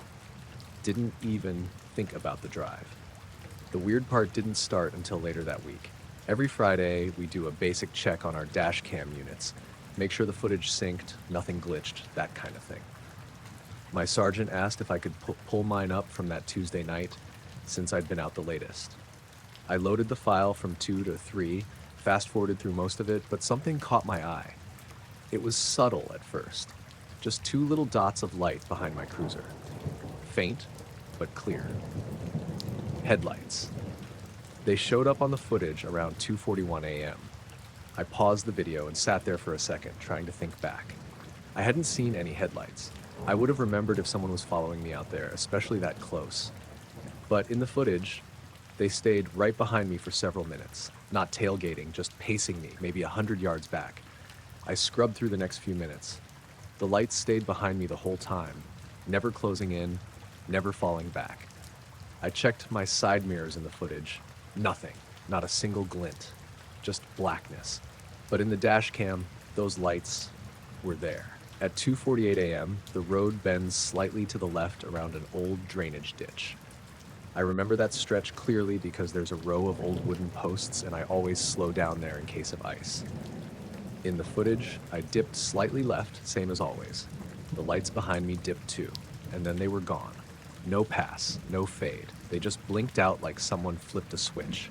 One frame they were there, the next they weren't. I rewound and played it again, slower. Still the same. They trailed me for almost 7 minutes, then disappeared at that bend. I kept watching the footage, but nothing else stood out. Just me, driving the rest of the way alone. I checked the timestamp again. The lights were first visible at 2:41:13 and vanished at 2:48:06. I looked at the speed I was doing, about 43 miles per hour, the whole time. That meant whoever it was would have had to stay perfectly paced behind me, without headlights visible in my mirrors, for 7 minutes. Then, vanish. I pulled up the rear camera too, same story. Lights in the distance, following, then gone. But again, nothing showed in the mirrors. We use decent equipment. The cameras are mounted high with night vision. They record continuously. There's no chance those lights came from inside the car. No reflection, no interior glare. I brought my sergeant in and showed him the segment. He just watched quietly and said, maybe it was a logging truck or someone hunting jackrabbits. But he knew that stretch. It's fenced off and not near any turnouts or access roads. Plus, if it was a vehicle, it should have shown in my side mirrors. It didn't. I asked if the unit had any lens flare issues. He shook his head, said it had been serviced 2 weeks earlier. I kept thinking about the angle. How could the camera catch headlights that I couldn't see with my own eyes? I replayed it over and over, slowing it down, watching the mirrors, the dash, the road. Everything looked normal, just those lights hanging back in the dark. I asked dispatch to check if any other units were in that area at the same time. Nothing. Checked 911 logs for that night.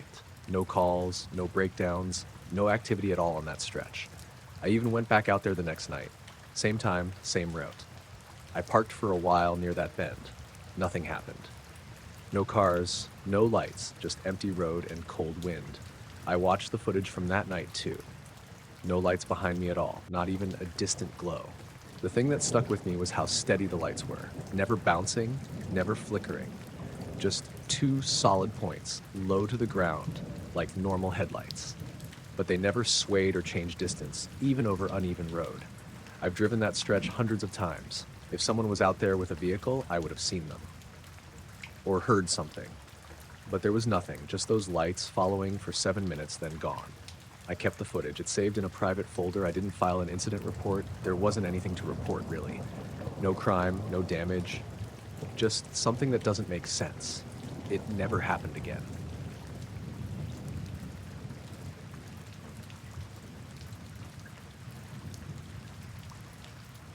I was out in my backyard, about 10 miles outside of Flagstaff, Arizona, just like I do most clear nights.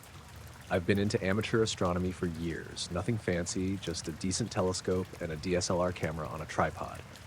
That night, it was a dry, cool evening with almost no wind, perfect for stargazing. I had my border collie Scout with me. He's usually more interested in chasing rabbits, but that night he seemed calm, just lying near my feet. I was testing some new camera settings on the tripod, trying to capture the Milky Way.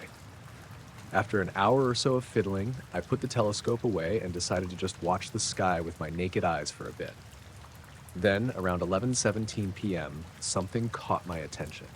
A really bright light moving across the sky, roughly west to east. At first, I thought it was a satellite, or maybe the International Space Station, but it was moving differently. The light was steady, no blinking, and pretty intense, brighter than any plane or satellite I'd seen in years of stargazing. I grabbed my camera, aimed it toward the light, and started recording. What was odd was how smooth it moved. No blinking lights, no noise at all. The neighborhood was quiet except for Scout's occasional sigh. I kept my eyes on the light through my camera's screen. Then it did something weird. Instead of continuing its path across the sky, it just stopped. Just froze mid-flight. No slowing down, no hesitation, just stopped. It held its position for maybe 5 seconds. Then, without any warning, it shot straight up, almost straight up from the horizon toward the zenith. It accelerated insanely fast, way faster than any commercial or military aircraft I know of. There was no contrail, no sound, no sonic boom, nothing. I was blinking, not quite believing what I was seeing. Scout looked up too, ears perked but didn't bark or run. The light disappeared into the darkness above the stars in maybe 2 seconds. I lowered the camera and stared for a long time. The sky was empty again, except for the usual stars. The whole thing probably lasted less than a minute, but I kept looking for any sign of the light coming back. Later, I checked the footage on my laptop. The brightness and the way the light moved were clear. I zoomed in as much as I could, but there was no shape around the light, no wings, no tail, no structure, just a bright point moving on its own. I thought maybe it was a drone, but I've never seen anything fly that fast, that high, without noise or blinking navigation lights. Military jets make noise for miles, and missiles or rockets leave trails and explosions. This had none of those. Over the next few days, I asked some friends who work at the local airport and the university's astronomy club if they saw anything similar. Nothing. The FAA flight tracker showed no flights matching that path or time. The weirdest part is the way it stopped and then went straight up without any sound or visible acceleration effects. I replayed that moment on the video over and over. The light just hung there, like it was suspended by something invisible, then zipped up like it was weightless. I double-checked the camera settings and timestamp. Everything was normal. The GPS clock on the camera matched my phone's time. Scout has been acting strange since then. He won't come into the backyard after dark, and sometimes he stares up at the sky for minutes, low growling and stiff-legged. That's not like him at all. I still go out stargazing, but I haven't seen anything like that light again. And honestly, I don't know what to make of it. It didn't feel threatening or ominous, just odd. I keep telling myself there must be some logical explanation, maybe a new kind of experimental aircraft, but nobody will tell me anything. The FAA folks just shrug. Whatever it wasn't like anything I've seen before. Just a bright, silent light moving on its own terms, stopping, then vanishing straight up into the sky like it didn't belong here. I don't have answers. Just that footage and the memory of a night that didn't add up.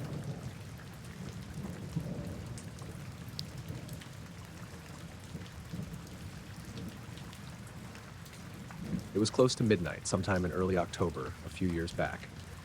I was working late at the shop out at Ransom Airfield, just east of town. Tiny place. We're not even on sectional charts anymore. Just a grass runway, a metal hangar, and a handful of Cessnas that belong to a couple crop dusters and some hobby guys who can't afford hangar fees at Joliet. I'd been helping out there part-time for years, fixing alternators, patching skins, the usual. That night I was replacing brake pads on a Piper Cherokee that belonged to a guy named Walt Corcoran. He wasn't in a rush, but I'd had a rough week and needed something quiet to clear my head, so I figured I'd knock it out. The hangar had those big rolling doors open, letting in the cold air. There was a space heater going near the workbench, but otherwise it was just me, the plane, and the sound of hand tools tapping metal. I'd parked my truck on the gravel about 20 feet outside the hangar. No other cars around, no lights either, besides the one inside over my bench and the little LED clipped to my hat. The airfield doesn't have tower lights or strobes, it's just a bare strip of grass in the middle of farmland. Closest neighbor is a quarter mile through the cornfields. I remember stepping outside to take a leak around 11:45. I always walk off to the edge of the gravel, so I'm not doing it right by the hangar door. It was colder than I expected, probably low 40s and real clear out. No clouds, no wind. I could see Orion just coming up over the eastern tree line. That's when I heard something weird, or rather, I noticed how quiet it was. Even out there, you usually get crickets or owls or distant trucks on I-55, but there was nothing. Just dead silence, like the kind you hear before a storm, but the sky was clean. When I turned around to walk back, I saw something out over the runway. It was hovering maybe 30-40 feet above the ground, about 200 yards down from the hangar. I don't know how long it had been there. I didn't hear it come in. At first, I thought it was a drone, a big one, maybe military, because of the shape. It was triangular, not like a stealth jet though, more like a stretched out pyramid with a flat bottom and soft, rounded corners.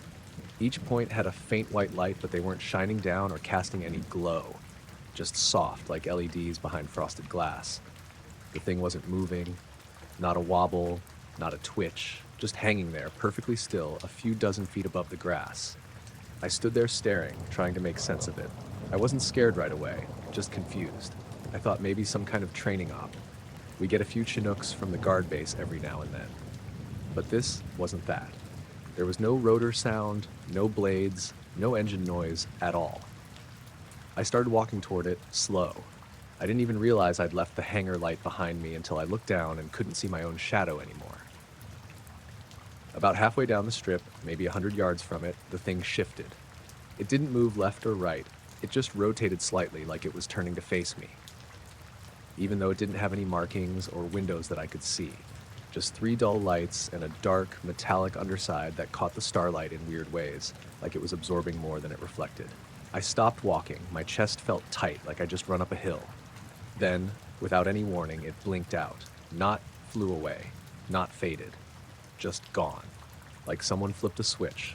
1 second it was there, the next it wasn't. No noise, no breeze, not even displaced air. The silence stayed. I remember standing there for a long time afterward, not moving, half expecting it to pop back in like a bad projection. But it didn't. I walked back to the hangar eventually. Didn't even finish the brake job. I just sat on the creeper seat for a while, hands on my knees, trying to decide if I'd hallucinated the whole thing. On my way out, I checked the truck dash for the time.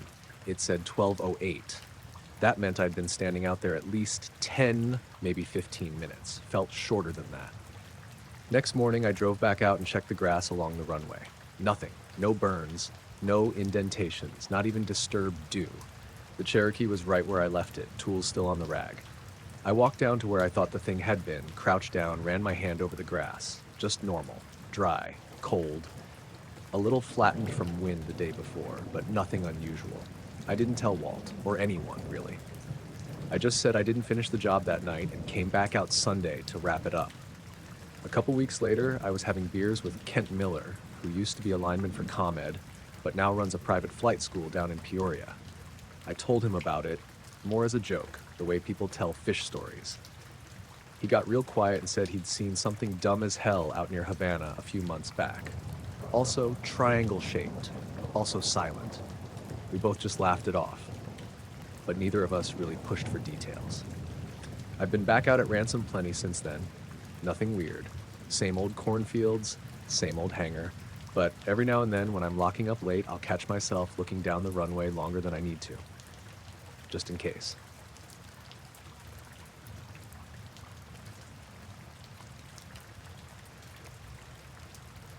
I was hiking alone one afternoon near an old military testing ground out by Dugway Proving Ground in Utah.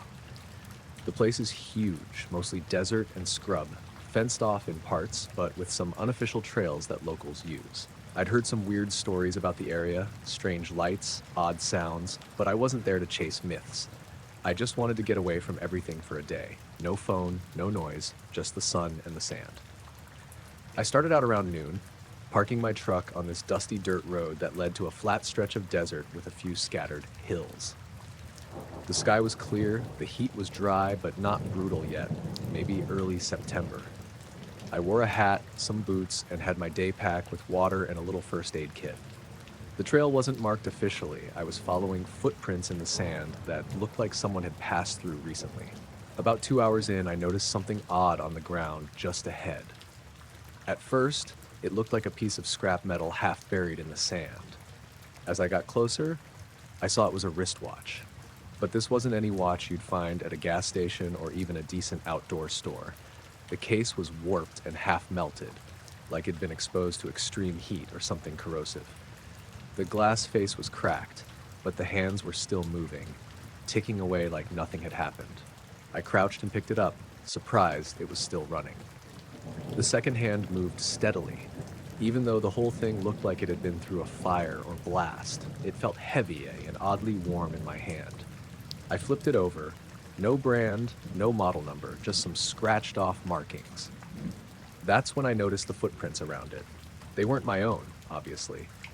They looked fresh, but stopped abruptly maybe 10 feet away, just in the middle of the open sand with no sign of where the person could have gone. No trail leading off, no drag marks, no disturbance in the dirt that made sense.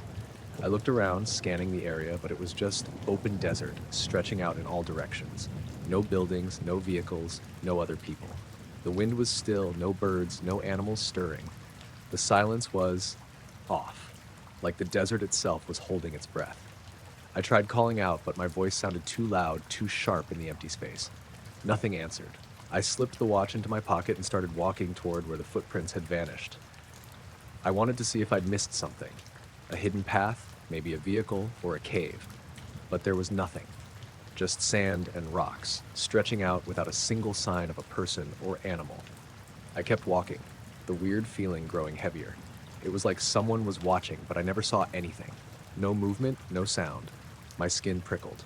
After a while, I sat down on a rock to catch my breath. The sun was starting to dip toward the horizon, and the temperature dropped quickly in the desert air. I pulled the watch out again. It was still ticking, and I swear the hands were moving faster than normal, like they were trying to catch up with something. That night, I camped nearby. I set up my sleeping bag and stove, but I couldn't shake the feeling that something wasn't right. I kept glancing toward the spot where I found the watch. The desert had gone quiet. Too quiet. No crickets, no wind, just this weird stillness that wrapped around me like a shroud. Around midnight, I woke up because my phone flickered on by itself. I don't know how it happened. The battery had been dead hours ago. The screen lit up with a bright white glow, but there was no message, no notification. Just the screen on, shining in the dark tent. I reached over to turn it off, but before I could, it went black again. That was when I heard it. A low hum, like a distant engine idling, but with no direction. It wasn't the wind or an animal. It felt like it was coming from the ground beneath me. I stepped out of the tent, heart beating faster, and looked around. Nothing moved, no lights, no shadows, just the desert and stars. The hum stopped suddenly, like someone hit mute. The next morning, I packed up quickly and headed back the way I came. When I got near the spot where the footprints stopped, I noticed something else. There were faint marks in the sand, like something had been dragged carefully but slowly, heading straight down into the ground. I knelt and traced my fingers over the shallow gouges. They were definitely fresh, but the sand was dry and loose, so they should have shifted or blown away in the night. They hadn't. I pocketed the watch again, and this time it felt cooler. The ticking slowed down to a regular pace, like normal. On the drive home, I kept turning the watch over in my hand. I tried to make sense of it. How a watch could melt and still work, why the footprints stopped without explanation, why the night felt so wrong. At home, I left the watch on the kitchen table for a day or two, but it kept me awake at night. The second hand sometimes seemed to skip or move backward for a moment. I checked online for anything like it, but found nothing. Eventually, I put the watch away in a box of old camping gear.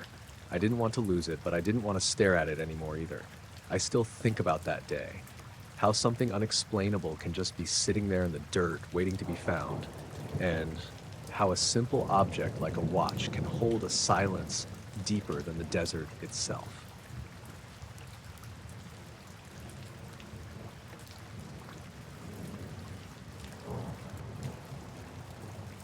It was late September when I took the Cessna up from Red Bluff. I'd been flying since college, nothing fancy, just small single-engine stuff, mostly for weekend trips or clearing my head. That Sunday I had the afternoon free, weather looked good, and I figured I'd take a short hop up north over the valley before sunset. Clear skies, light wind, visibility for miles. I filed VFR, took off around 4:40 p.m., just a quick loop, Red Bluff to Lake Shasta and back. Nothing unusual. About 30 minutes in, I was cruising at 6,500 feet, just west of Lassen. Air was smooth. Not much traffic on the radio. I was listening to NorCal Approach in case anyone was nearby, but the chatter was light. The sun was low but still above the tree line, lighting up the clouds from underneath in that soft orange way it does in late summer. That's when I noticed something above me, maybe a few hundred feet higher. Looked like another aircraft, coming up from behind, just slightly offset to my left. At first I thought it was a twin, maybe a Baron or a Piper Navajo, something with a narrow fuselage. Hard to tell with the sun behind it. But what caught my attention was the way it was flying. It wasn't passing me, it was pacing me. I slowed a bit, brought the throttle back just to see, and whatever it was adjusted with me kept the exact same relative distance. Not gaining, not falling back, just hovering up there. Maybe 500 feet higher, maybe less.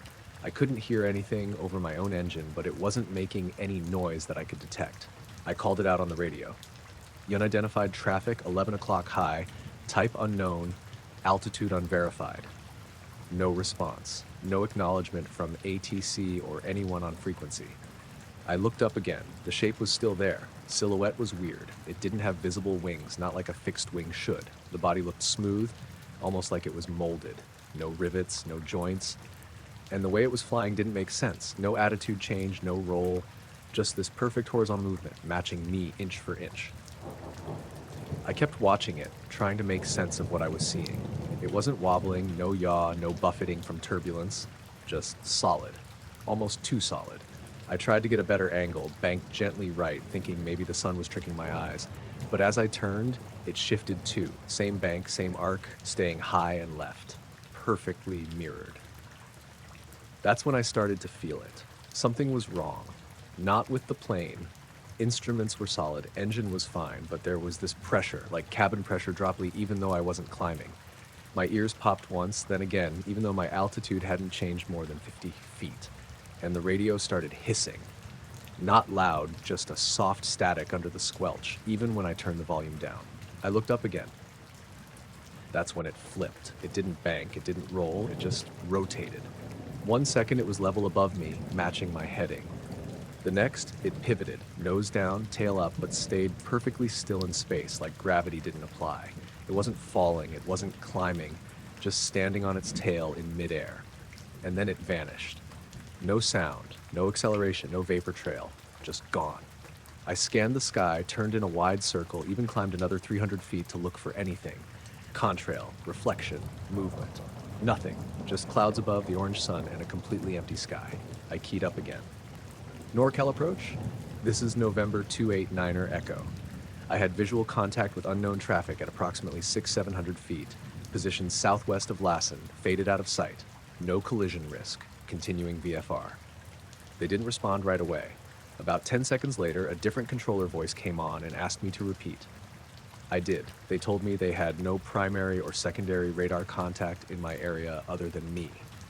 I continued the loop back, tried to brush it off. But on the way down, I kept checking the mirrors, kept glancing out the side windows, expecting something else to appear. I couldn't get the movement out of my head, how unnatural it had looked when it flipped. It wasn't aerodynamic. It wasn't possible, not by any standard I knew.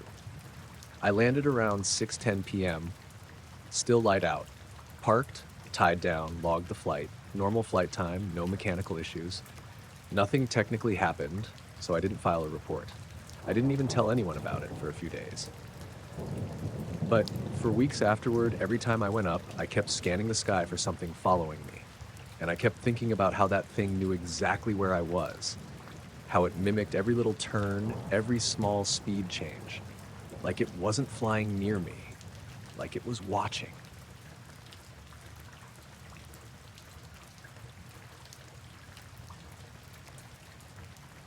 I was asleep when the knock came.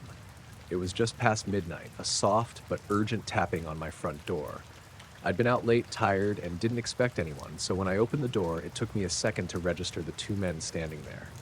Black suits, dark glasses, even though it was night, and those expressionless faces you see in movies. They didn't introduce themselves, just said they needed to check my yard. I rubbed my eyes, half sure I was dreaming. My yard? What for? Routine inspection, one said, voice calm but firm. For safety concerns. I didn't want to be rude, but it felt off. I hesitated. They looked like government types, but no badges, no IDs. Still, something about the way they spoke made me think arguing wasn't a good idea. I stepped outside, locking the door behind me. The air was cold, heavy with fog rolling in from the nearby river, and the street lights were dim and flickering. The whole neighborhood was quiet. No cars, no sounds other than distant dogs barking. They moved fast. One of them started walking toward the backyard, eyes scanning. The other stayed by the door watching me. I tried to peek over the fence to see what they were looking at, but all I saw was the garden, my old shed, and a few bushes.